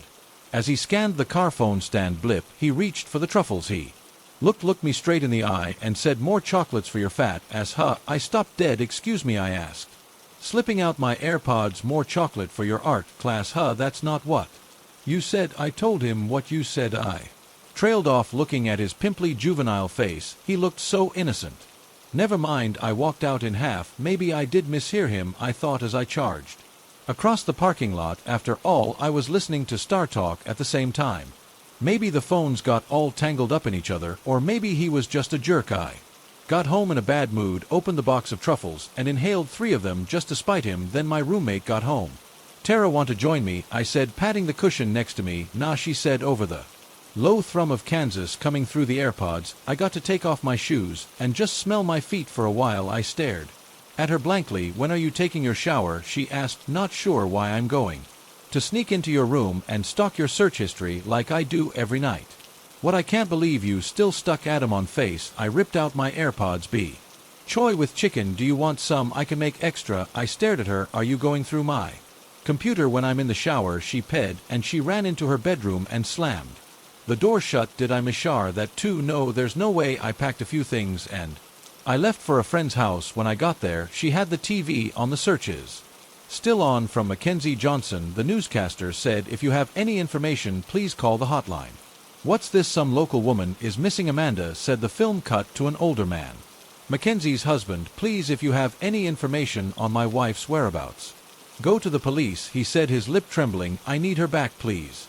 Something stirred inside me, a realization. I grabbed my bag and reached inside, pulled out my AirPods. "Please, if you know anything about my..." His voice changed as soon as I stuck them in. Little my heart stopped. "It was easy. She's so weak, so fragile. Just got the rope from the garage out." I yanked the AirPods out. His voice returned to halting stops. "Please, if you know anything, call the police." "Oh, I will." I picked up the phone. "The husband did it." "And how exactly do you know that?" Detective Bannock asked with an exasperated sigh. "Just trust me on this." He raised a scraggly white eyebrow. "Trust you? Look, Miss Hofstadler, we get thousands of bogus tips a day. You know how the system works." I grabbed the AirPods out of my bag and shoved them in my ears.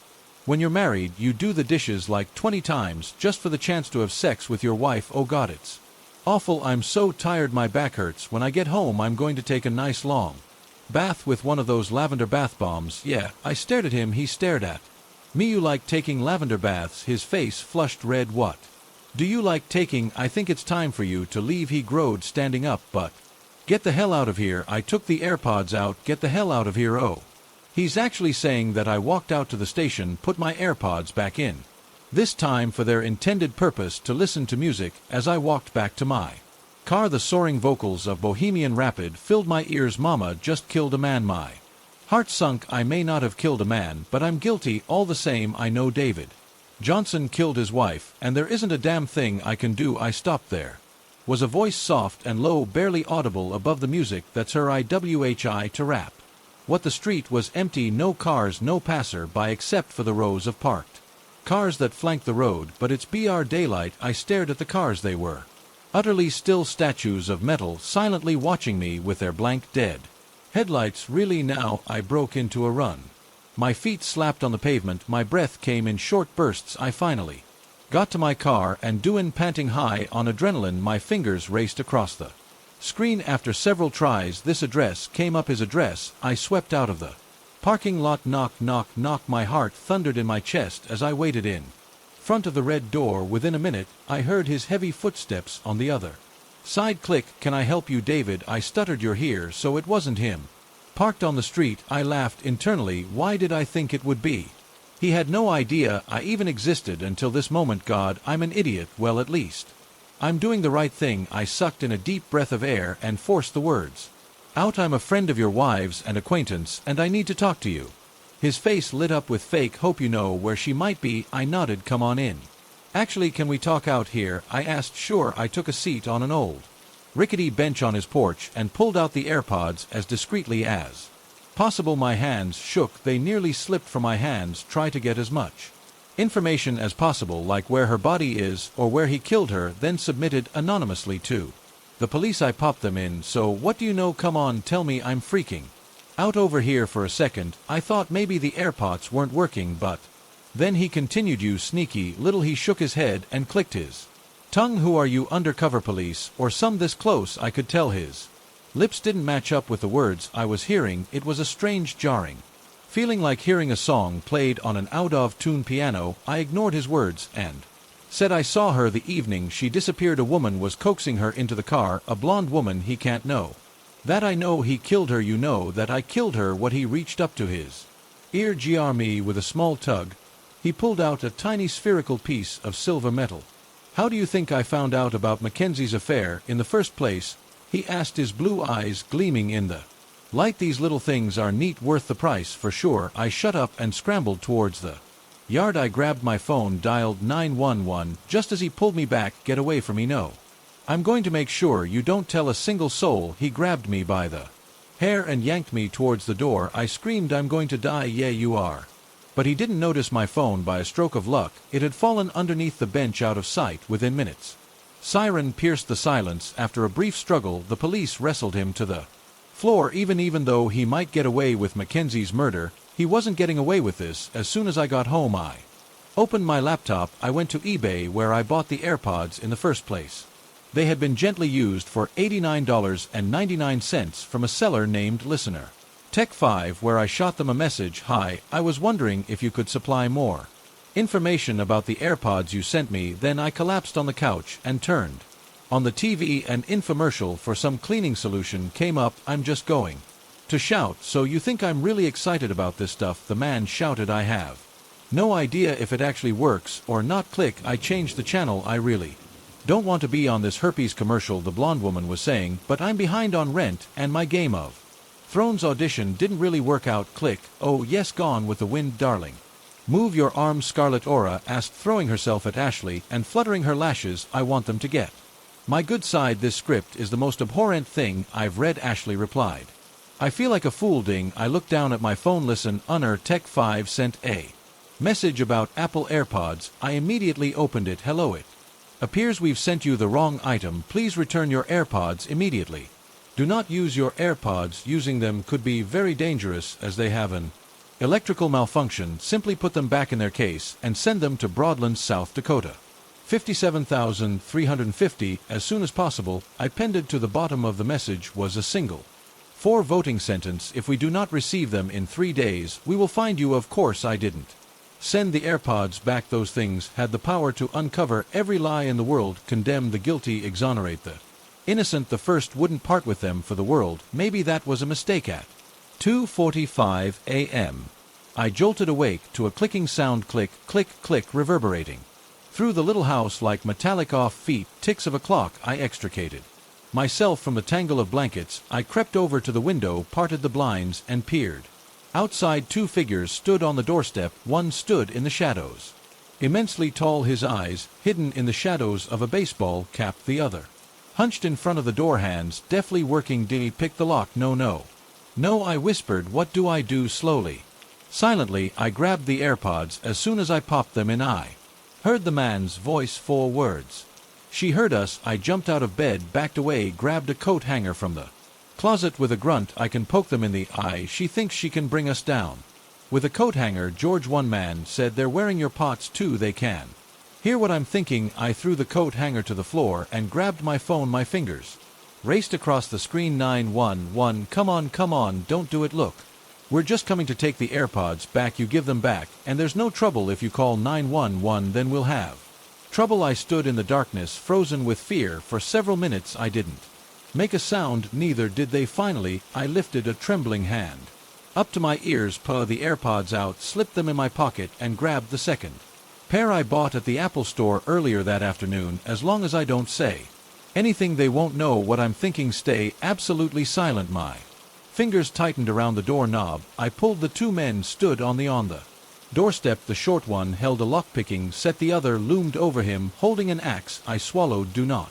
make a sound. I handed over the dummy pair. You're a smart girl, the lockpicker said. The other didn't say anything. He just inclined his head in a half nod. 20 minutes later I was coasting down the highway. Journeys only the young beat through my AirPods, low and soft. Other than that silence. Either the other cars were too far away from me, or their drivers. What speaking? Those were the two LWS the AirPods operated by. I figured out they only worked in a certain range. I couldn't hear someone's thoughts more than 10 to 20 feet away, unless it was a TV or radio broadcast, and second, the person had to actually be speaking at the time. I wasn't a mind reader, and that wasn't a good thing. As I drove, the sky darkened from blue to deep violet. Deciduous trees and shrubs transformed into spiky black pines. The moon rose above the pines.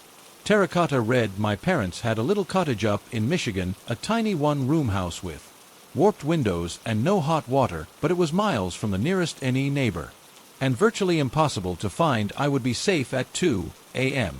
I pulled off the interstate and into a tiny diner. Coffee and a cheeseburger, please, I said to the waitress as I collapsed into the booth. You, she replied. I couldn't help but laugh as she hustled away. I noticed someone staring at me, a man just a few booths away. Greasy hair, blue eyes, a torn leather jacket, and as soon as my eyes reached his, he broke into a grin. I immediately put in my AirPods to signal I wasn't interested in conversation. He didn't care. He came over, slid into the booth across from me, took a big gulp of coffee, smiled, and opened his mouth to speak. I expected to hear a disgusting proposition. I just want to bend you over this countertop right now, or maybe a confession. I'd always drink a cup of joe after dumping the bodies. Really picks me up. But I heard something far worse. Static, fuzzy, high-pitched, like a mesh of white noise. Cities throbbing in my ears like a warning siren. I ripped out the AirPods. His voice faded in. And you should try some of their pie chocolate chess pie. It's heaven. I popped the AirPods back in. Static. He talks, but his thoughts are static. What does that even mean? I don't know. Maybe they're broken, maybe. Listen, remotely deactivated them. I leaned out of the booth and flagged out the waitress. Excuse me, when will the cheeseburger be done? She pursed her lips. Whenever it's done, idiot. Go yourself. No, still working. I looked back at the man. He was sitting across from me, hands folded, grinning. He opened his mouth and the static filled my ears again, but this time I wasn't listening. I was staring at the sharp gleam of silver sticking out of his jacket pocket. I shot up and walked towards the door, dove into my car, and peeled out of the driveway. I raced through the darkness, the low guitar of Kansas throbbing through my ears. I didn't stop until dawn broke. At that point I was utterly starving, but the only place I saw was a grocery store. I ran inside, my AirPods playing some chemistry podcast that I don't even remember choosing. I came out with a rotisserie chicken, cans of beads, and a bar of chocolate. Not the best choice of food, but I didn't care. A little after 2 p.m. I got to my parents' cottage. It was miles from the nearest neighbor, well out of range of the voices, the thoughts, the static, everything. I collapsed in a dusty, rotting armchair. I turned on the lights, cranked up the heat, and popped the AirPods out of my ears. Then, for the first time in days, I listened to the silence. My husband is dying despite his good prognosis after the accident. He gets weaker every day. After he couldn't even say my name, I got desperate. I posted details of his condition on every forum I could find. Medical accident survivors. I even posted it on a sketchy deep web forum called Help Yourself. That's where I got the private message from Chris. I can help you. I'll send instructions tomorrow morning. See, the next morning I didn't get a private message. I got a letter, a real paper envelope tucked into my empty mailbox. After I got over the initial terror, he somehow knows where I live. I greedily opened it and read the note inside. Dear Blair, here are the instructions. Be sure to follow them exactly where they might find you. Then we'll have a real problem on our hands. See number 1, drive to the Costco in Greenville. Bring a photograph of your husband and something that is likely to have his DNA on it, like a toothbrush. Number 2, go to the refrigerated produce room in the back.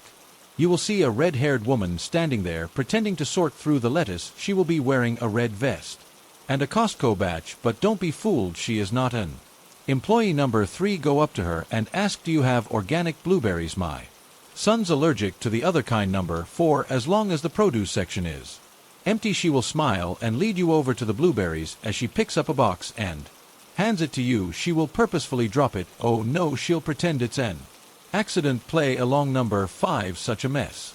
Blueberries all over the floor. She'll say, I'll stand out there and make sure no one comes in while we wait for the janitor. Number 6, no janitor is coming of course. Number 7, she will stand guard outside the produce room. Go to the right wall where the crate of mushrooms is, push it back toward the wall. It will roll into a small alcove. Beneath it you will see a rectangular hole cut into the floor and a ladder leading down. Number 8, climb down it. My eyes flicked to the bottom where he scrolled in red marker, warning, read before proceeding. Number 1, don't just make a beeline for the produce section. They'll know what you're doing. Get a cart, fill it with some junk. You should blend in with the other shoppers as much as possible. For that same reason, don't wear bright colors or heavy makeup. Number 2, if a short hair woman with an infant strapped to her chest asks you for help, kindly refuse. She is one of them. If you look closely, you will notice that the infant pressed face first into her chest is a doll. Number 3, don't talk to the man at the front of the store advertising flooring. He's not one of them, he's just rude. Number 4, don't buy any food from the cafe. I folded up the paper and jammed it into my pocket. Then I rushed into the house, grabbed the items he requested, and jumped in the car. With a squeal of tires, I was on my way. It had been a decade since I last set foot in a Costco. Everything looked different, bigger, emptier. The shelves stretched up to the ceiling, far above a seasonal section of glittering Christmas trees and dancing Santas set far below. Low, I rolled the cart into one of the first aisles. Napkins and disposable dining ware stared back at me. I grabbed a huge stack of paper plates and dropped it into my cart. Thrang, the metal rattled. When I got to the end of the aisle, I turned left. Excuse me. I turned around. A pretty blonde woman stood behind me. Yeah, she flashed me a sweet smile. I don't want to bother you, but can you help me get that? She pointed to a jug of maple syrup on a high shelf. I can't reach it, and you're so tall. I stared at her, my heart beginning to pound. My eyes flicked down. A motionless infant was strapped to her chest. No, I'm sorry, I'm in a hurry, I said, but she tried. I quickened my pace. The CT rolled across the floor with newfound speed. I didn't slow until I rounded the corner. Then I grabbed a few more decoy items, some corn muffins from the bakery, a bag of clementine, and arrived at the produce room. When I entered, there she was, the red-haired woman sorting through the lettuce. I cleared my throat. Do you have organic blueberries? My son's, he can't eat them. I mean, he's allergic to the other kind. She gave me a smile and walked over to the blueberries, and right over here she picked up one of the boxes. Splat! I watched her walk out. When she was firmly stationed at the entrance, I ran over to the crate of mushrooms and I gave it a push. It rolled easily under my hands. With a final glance at the red-haired woman, I descended into the pea. The metal rugs were cold under my hands. They felt rough, as if covered in rust. The square of light above me shrunk until it was little more than a twinkling star in a black sky. Smack! My feet hit the hard floor. Drip, drip, drip. The sound of water came from somewhere in the darkness, along with a soft rustling sound. I pulled my phone out and turned on the flashlight. Before me was a tunnel roughly hewn out of stone, like some strange hybrid between a basement and a cave. I walked forward. The floor was uneven and I had to concentrate to keep my footing. The damp walls glistened in white light. After a few minutes I found a wooden door set into the stone. I pulled it open. Inside was a dark, cavernous room. The smooth walls in rectangular shape looked like a traditional basement, but it had a rotten, swamp-like stench to it. In the center was a table. One leg was bent and broken. There was a sheet of paper in the middle. Leave the items here, we'll take care of the rest. See, I pulled the toothbrush and a photo out of my pocket. I placed them on the table. I looked around the room, but as far as I could tell, it was empty. The closest thing to a person was a heap of clothes in the back corner. My heart filled with doubt, but I tried to focus on Dan and the happy life we deserved. As I exited the basement, Dan came home from a hospital 2 days later. The first night home, we sat on the couch in front of the TV, eating ice cream like nothing had happened. Guess I'm living on borrowed time, Dan said through a mouthful of cookies and cream. Better make it count by eating tons of ice cream. I asked. By leading a good life, he replied. Oh, he smiled at me. I reached out for his hand, squeezed it, and smiled back. Both our Smiles faded when the news came on the newscaster was standing outside of the Costco. Dozens of police cars were parked around it, their red and blue lights cutting through the night. Tonight, police found evidence of violent cult activity at the Greenville Costco. She began. I jabbed nervously at my ice cream. Human remains belonging to dozens of individuals were found in the basement. They ranged from a few days to a few years old. Police believe some match the missing locals, but we're waiting on forensics to answer the most recent one. However, has already been identified. It belongs to 24-year-old Carly Bessinger. A photograph flashed up on the screen. Blonde hair, blue eyes, a warm smile. It was her, the blonde woman, who asked me to reach something on the shelf.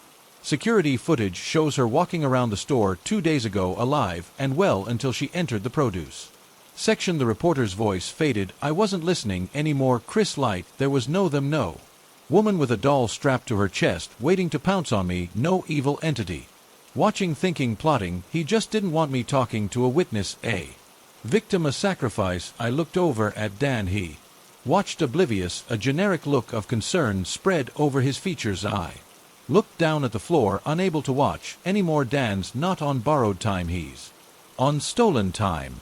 I live in New Jersey, the state known for its haunted roads. Crack open a copy of Weird New Jersey and you'll see what I mean. Clinton wrote a body dub site for the mafia and home of a little ghost boy. Shades of Death Road, where a woman buried her husband's head and body on opposite sides of the street. But have you ever heard a Victorious Road? It's in Warren County, where the congestion of the Jersey suburbs fades out into the mountains and trees. It's easy to miss, just a narrow gap in the thick forest that you'll drive right by if you aren't careful. But if you find it, you'll see walking along the side of the road a woman in a purple dress. You can ask her one question, any question. She will tell you the answer. I went with my best friend Marera late one summer night. We were parked on the side of the road overlooking the valley below to review the rules. Mara handed me the piece of paper, now damp and crumpled. It was in my pocket all day. Sorry, she said through smacks of gun. I rolled my eyes and began to read. Number 1, you must be the only car on the road for this reason. Go late at night or early in the morning. Check. It was 12:45 a.m. Number 2, your radio must be tuned to 102.2 the entirety of the drive. Turn off all other devices, including your cell phones. I don't think it's even possible to get that station, I said as I turned off my phone. But when Mira gave the dial a spin, it easily landed on 102.2. Static filled the car. Number 3, don't stop your car for any reason other than Victoria, no matter what you see or hear. Do not stop. Weird, I said to Mara. She shrunk. Number 4, do not under any circumstances attempt to make a U-turn or go back the way you came. Easy enough, I said. I turned back onto the road and rolled down the window. Yellow fireflies danced between the trees. The sounds of crickets filled the air. The breeze was warm and humid. Are you sure it's this way? I asked. The road tilted up, climbing the mountain. In a few minutes we'd be at the top. Positive, Mira said. It's just around the bend there. She was right. Within minutes a tilted signpost came into view, faded and cracked, wrapped with vines and foliage. Victorious Road. I turned on the blinker despite the road being completely empty and swung left. The road was dark. The headlights barely punctured the thick shadows. It was as if we were submerged in murky water. Maya, however, didn't seem scared at all. She practically vibrated with excitement. So if this thing works, which it probably won't, I know. What are you going to ask her? Oh, I don't know. Maybe what college will accept me. That was a lie. I knew exactly what I wanted to ask her. His dad have coming back after he met Linda 3 years ago. It's all been missed calls, one you texts, empty promises. So, what do you want to ask her? If Sarah McCoffey likes me, does she? Replied her. I asked what's wrong with her. She replied, isn't she super Christian, like bees and cross necklaces all the time? Are you sure she's even? Mira stared at blankly. Christians can be gay too, Hannah. I suddenly felt dumb. Well, I just assumed. My foot hit the brake. Screech. We jolted to a hope. That deer sauntered across the road. It stopped in the center and turned toward us, its eyes glowing in the headlights. Oh my gosh.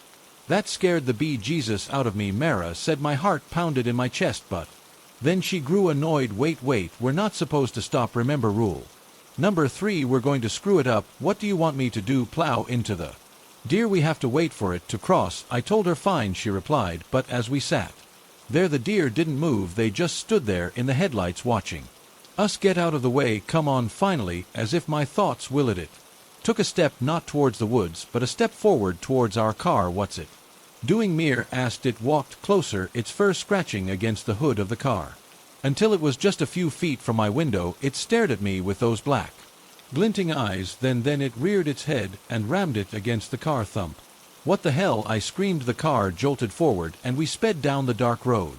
What a crazy-ass deer, it must be rabbit or something. Mare shook her head. Is the car okay? Did it leave a dent? No idea. If it did, Mom's going to kill me, I replied. We drove for the next few minutes in silence, save for the crackles of static from the radio. The road continued through the forest, growing even darker and narrower. I don't like this at all. Maybe we should turn around. Suddenly the static on the radio stopped, but when I looked at the glowing console, it no longer said FM radio, it said Bluetooth audio, like it usually does when my phone is connected. Hannah, a man's voice came through the speaker, cut with static. Hannah, hey you there? I Gould, Dad, is that you? Yeah, he laughed, his cheerful warm laugh. Sorry to call you silly, but I happen to be driving through Blairstown right now, had a work thing in Philly. Do you want to meet up now? I asked. Yeah.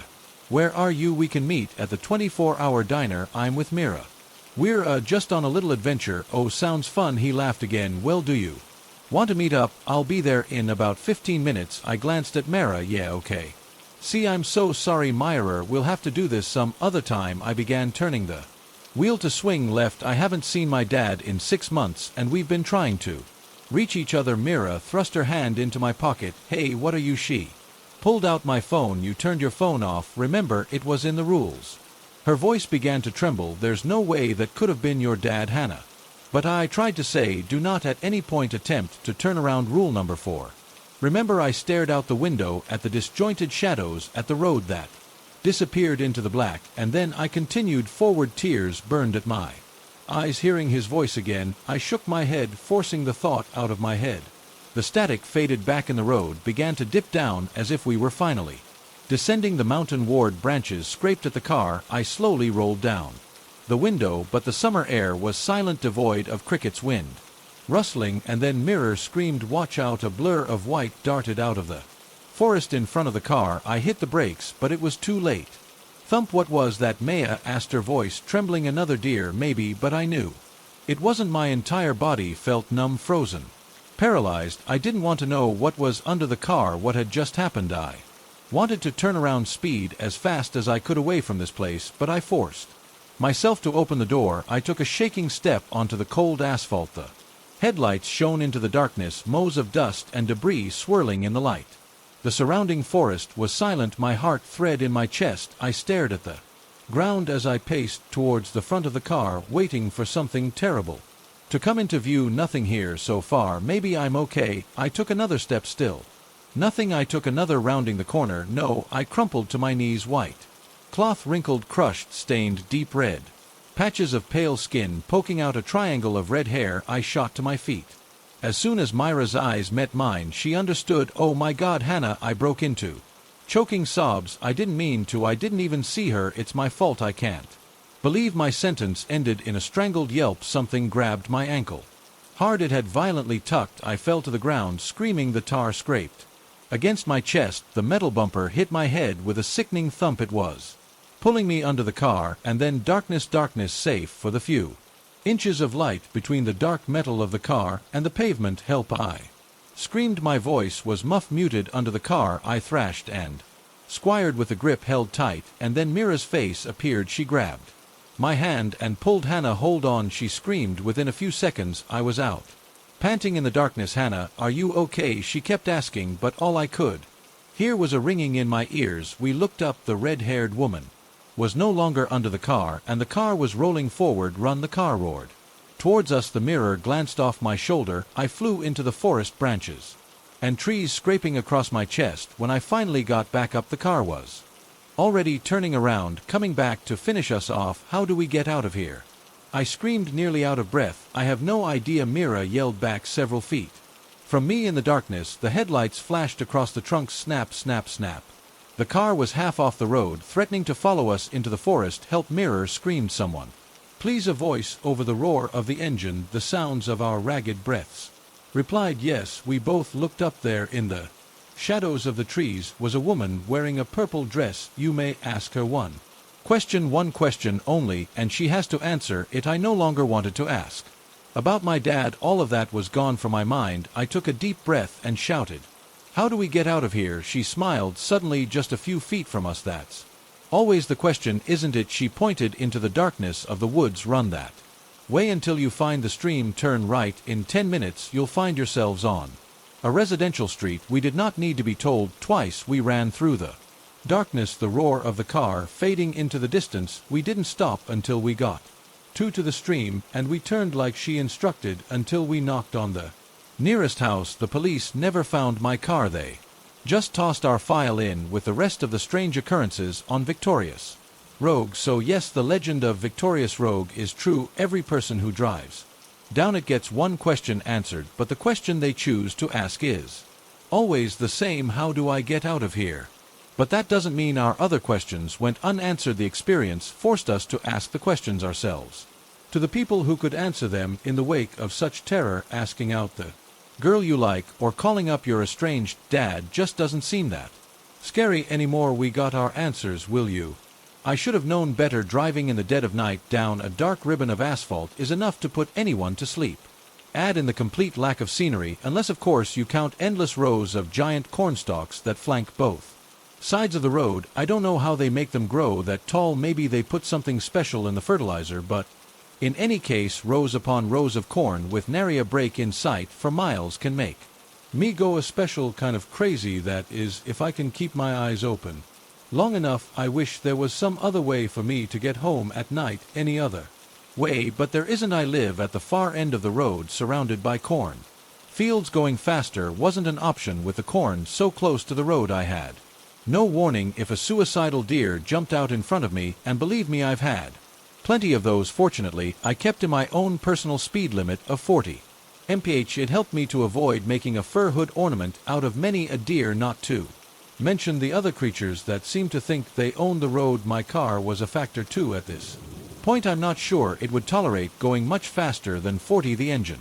light had gone on around a month ago, but I didn't have the time or money to get it to a garage. I just prayed every time I turned the key that it would start and get me home or to work, depending on what time of day or night it was. Those were the only places I went anymore. Home and work. Occasionally I'd stop after work and get some groceries, but that was it. When you worked at a factory like me, they seemed to think you were just another machine they could run as much as they wanted. Home and work was all your life consisted of. This night I'd be especially glad to get home. My feet were killing me and I was exhausted.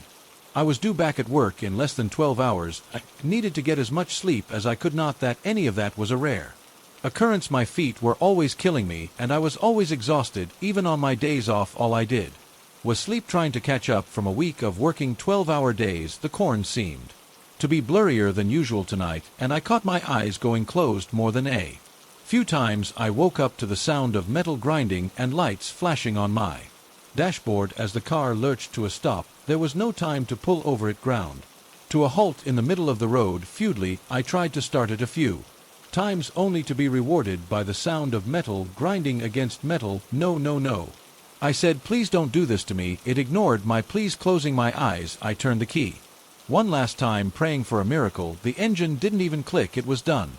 I smacked my head off the steering wheel in frustration, not doing any damage to the wheel, but starting me on a headache. The headlights were still lit, but just beyond their dying dirty yellow glow, the overwhelming darkness closed in. Taking a moment to gather my thoughts, I realized I was at least 10 or more miles from home. My feet were still hurting from work, and even resting them as I sat in the car wasn't comfortable. I didn't relish the idea of walking, let alone for miles. It was a little after 3 in the morning. Even if I was able to afford a AAA, no one was going to drive out here at this time of night. For a brief moment, I thought about sleeping in my car, but there was always the chance of being run over by one of the tractor trailers that haul corn from the local farm that surrounded me. Dying in an accident because I was too stupid to get out of the road would be just my luck. I decided to avoid that scenario as much as I hated the thought I would have to walk, grabbing my work bag and a flashlight out of the glove compartment. I turned on the hazard blinkers and got out of my car, knowing it would be the Last time I only hoped I would get some trading value for it when I went to buy a used car I couldn't afford, but with my luck the dealership would probably charge me more to tow it than they would give me on a trade-in. Not bothering to look back, I turned on the flashlight and started walking, pain shot through my feet and up my legs with every step. After 10 minutes I couldn't take it anymore. I stopped and sat in the grass on the side of the road, digging through my work bag for the bottle of ibuprofen that I carried and used every day. Fortunately, there was enough water left in my bottle to wash 3 of the pills down. It took every ounce of my willpower to get up and start walking again. The pain hadn't gone away, it had gotten worse. I silently prayed that the medicine would kick in soon, trying to focus on something, anything other than my feet. My flashlight swept back and forth across the road, sometimes catching the edges of the cornfields. It wasn't supposed to be cold today. The temperature was in the lower 60s this afternoon, yet for some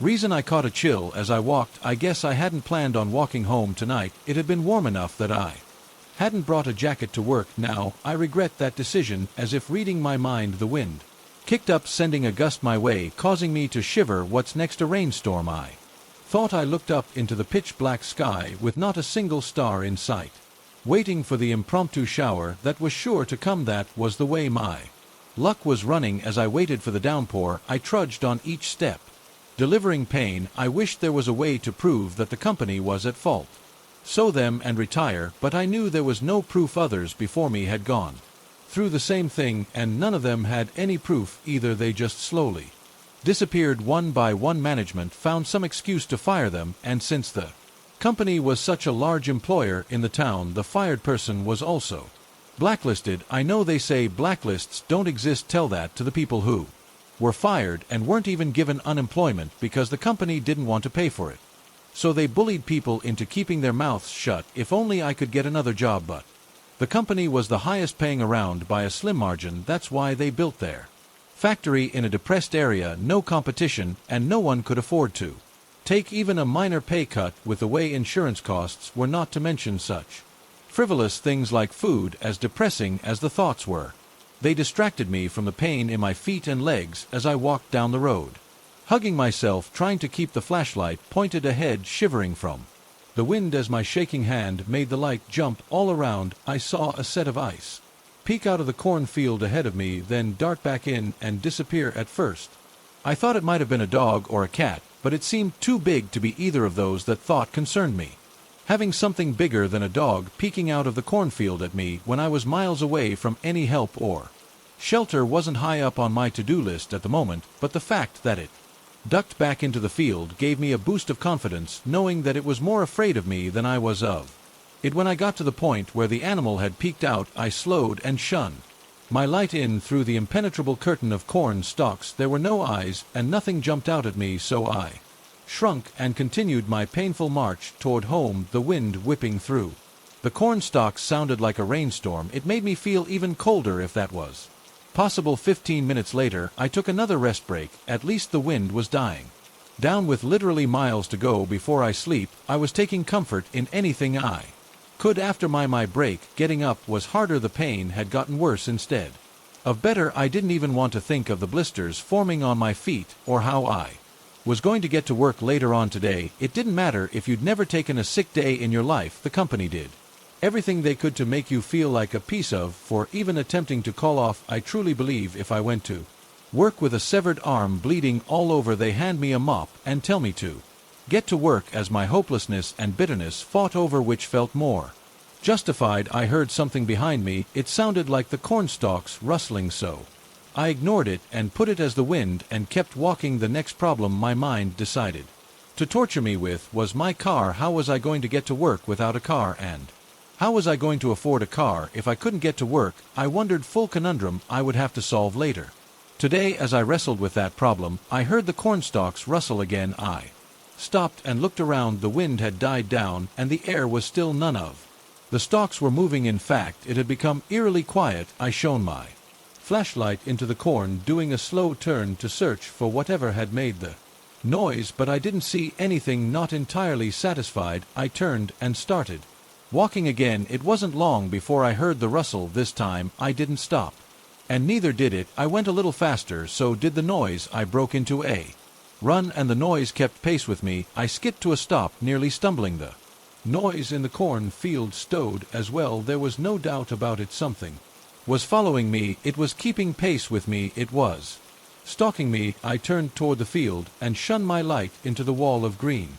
The wind was still, and there was no movement. I could feel the stillness. The chill I felt no longer had anything to do with the temperature. I wanted to see what was following me, but at the same time I didn't want to know. Out here in the middle of nowhere, I was on my own, and I didn't like my chances fighting off a predator. There was nothing I could do about it. The closest thing I had to a weapon to defend myself was my flashlight, and I was sure that it wouldn't do much against a determined predator. For a fleeting moment my mind thought, you know what, bring it on. At least if something attacks and kills me, I won't have to deal with walking miles on feet that feel like razor blades are tearing them slowly to pieces. It's awesome to realize that your mind is actively trying to kill you with nothing left to do but walk. That's exactly what I did, trying my best to ignore the pain as well as the disturbing feeling in the back of my mind that I was being hunted. As soon as I started, the sound started beside me. I did my best to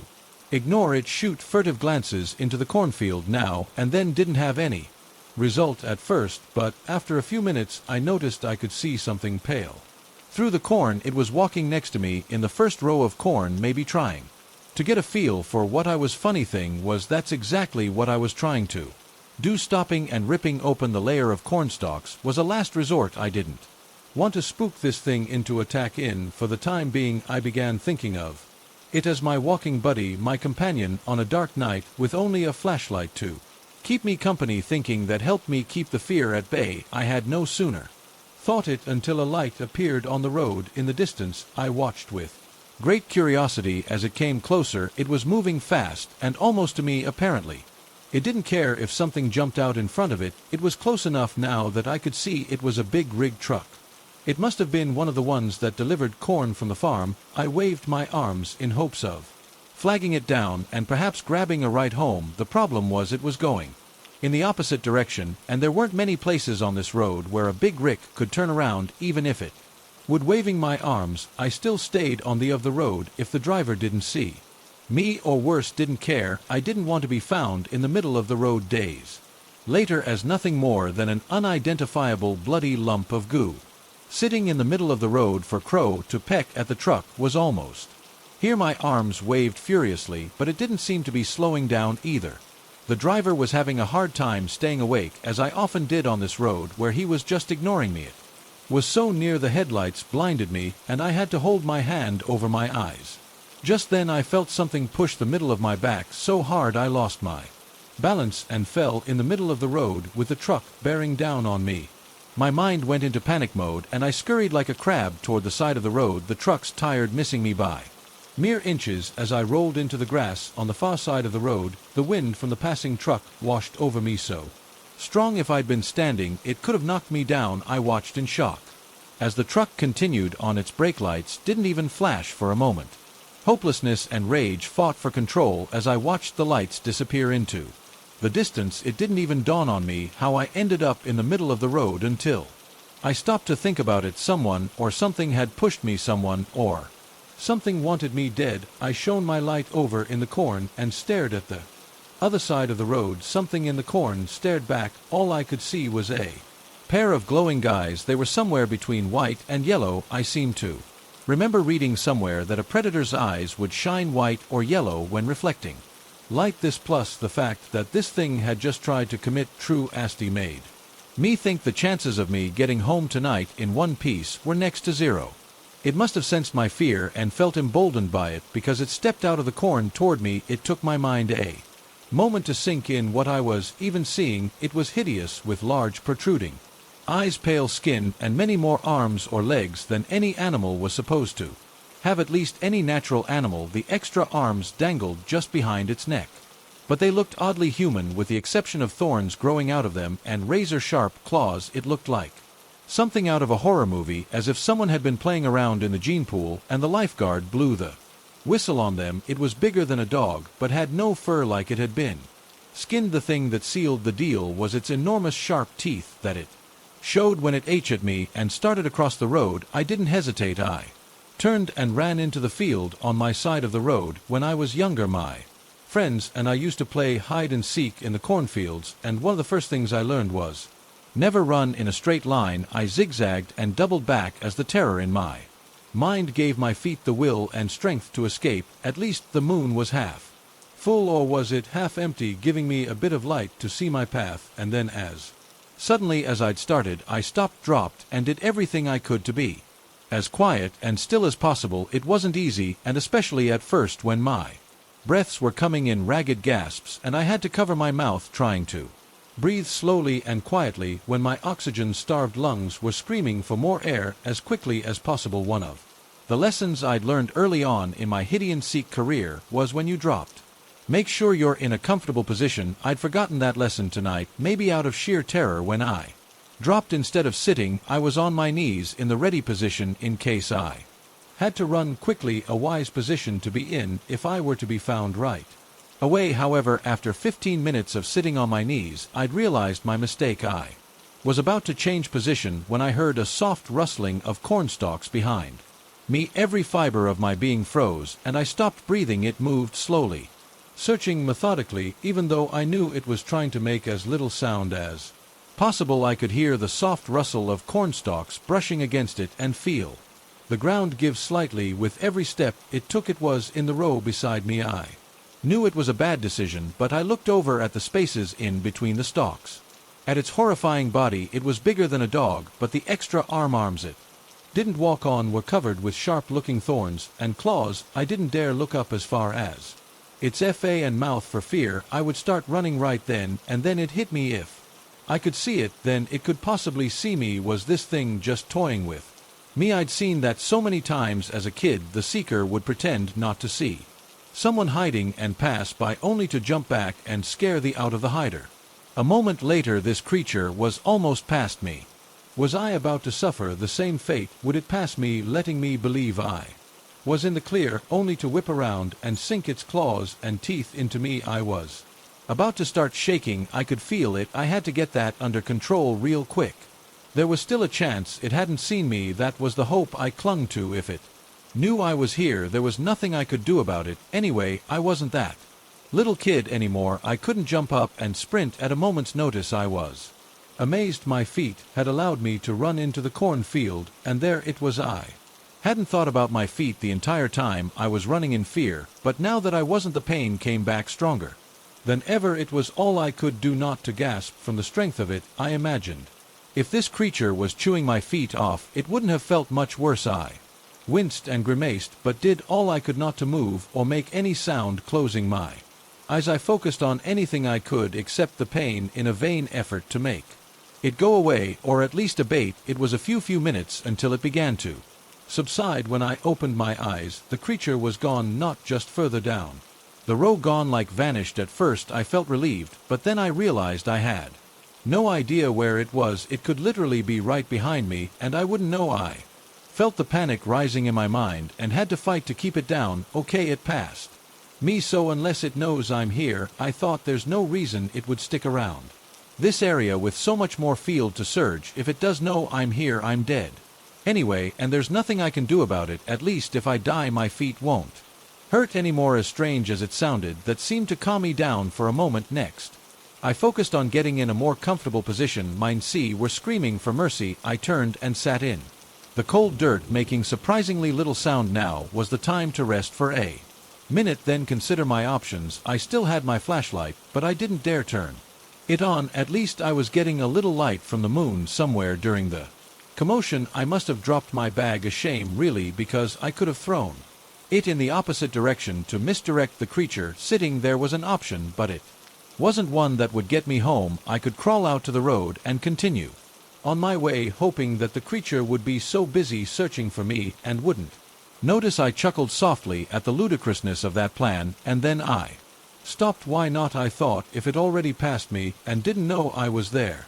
Maybe it would keep searching. A BLES that I'd quit the deadly game of hide and seek and was heading home. The longer I thought about it, the more plausible it seemed. At least it was a plan, something to focus on rather than impotent fear. I turned around as quietly as possible and began crawling toward the road. After a short time I D had enough of that and stood stepping sideways to brush against as few of the leaves as possible I found.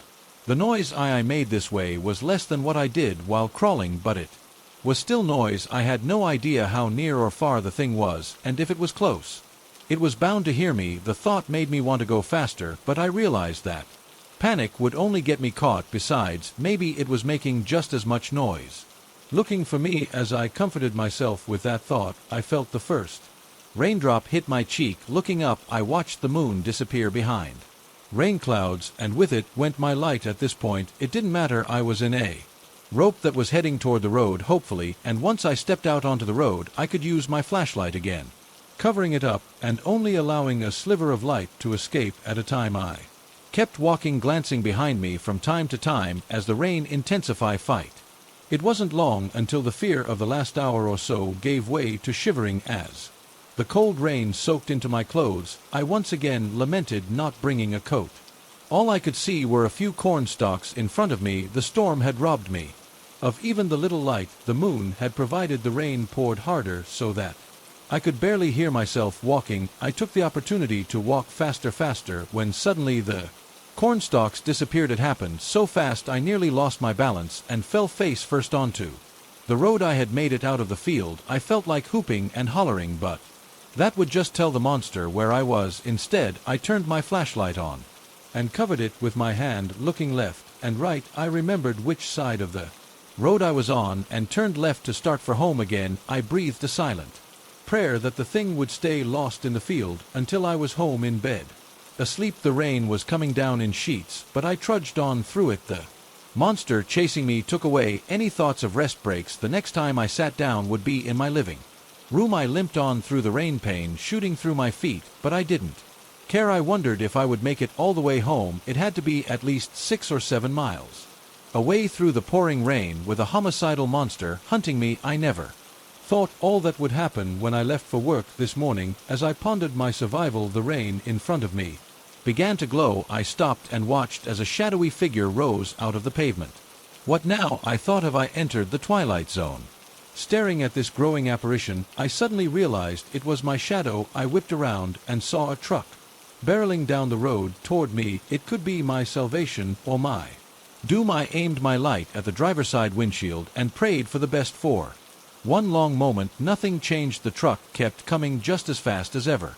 Then, mere miracle of miracles, I heard it slow down with a jake brake and eventually come to a stop beside me. The driver's side window came down and a large woman stuck her head out through it. Are you nuts? She screamed. You trying to get yourself killed? No ma'am, my car broke down. I called back. I was just trying to get home. She shook her head. Where's home? I pointed in the direction she was headed and said around 7 miles that way. She looked at me as I stood in the pouring rain, and for an instant I thought she would roll up her window and leave me standing there. Of all the terrors I dealt with tonight, that would be the worst. All right, get in, she said, nodding toward the passenger side. I ran around and climbed up into the cab, profusely apologizing for getting her seat wet. It's a company truck, she said. It don't matter to me. She put the truck in gear and it slowly started forward. As I leaned back in the seat and closed my eyes, was that your truck back there in the middle of the road? She asked. Yes ma'am, I replied. She looked at her odometer. Well, you walked around 4 miles so far, she said. I nodded as we picked up speed. Glancing in the side mirror, I saw something running down the road after us, but losing ground quickly. I knew I'd escaped death by a margin of a minute. Sighing deeply, I swore to never walk this rope again. Even if I broke down, I would sit in the car and wait for someone to happen by. We passed the large farm that I knew was her destination and stopped 2 miles later. When we got to my house, it was the only one at the end of the cul-de-sac. The realtor told me they were going to tear it down because the housing development that was supposed to start never happened. The company had gone out of business before they could build anything other than the model house. It had sat empty for years, falling into disrepair. Instead of tearing it down, they rented it to me after doing just enough to make it livable. Is this it? She asked, turning partway through and stopping. Home sweet home, I said. Thank you very much. You're a literal lifesaver. She looked at me with a question in her eyes, but I was already climbing out of the cab and closing the door. I ran to the front door, dodging raindrops as I dug out my keys and unlocked it close in, and locking the door behind me was the best feeling I'd had. In a long time, I painfully pulled off my shoes and left them on the mat beside. The door then went to the laundry room and stripped off my wet clothes. Next was a shower before throwing on a pair of pajamas and going to bed, laying there under my warm blanket in my soft bed made the rest of the day feel like a nightmare. There was still the problem of what I was going to do about a car and how I was going to get to work, but those would have to wait until I got a good night's sleep. The last thing I thought about was the monster and how I cheated death. I wondered how many of those things were roaming around, what it was, and how many people had disappeared like I nearly had.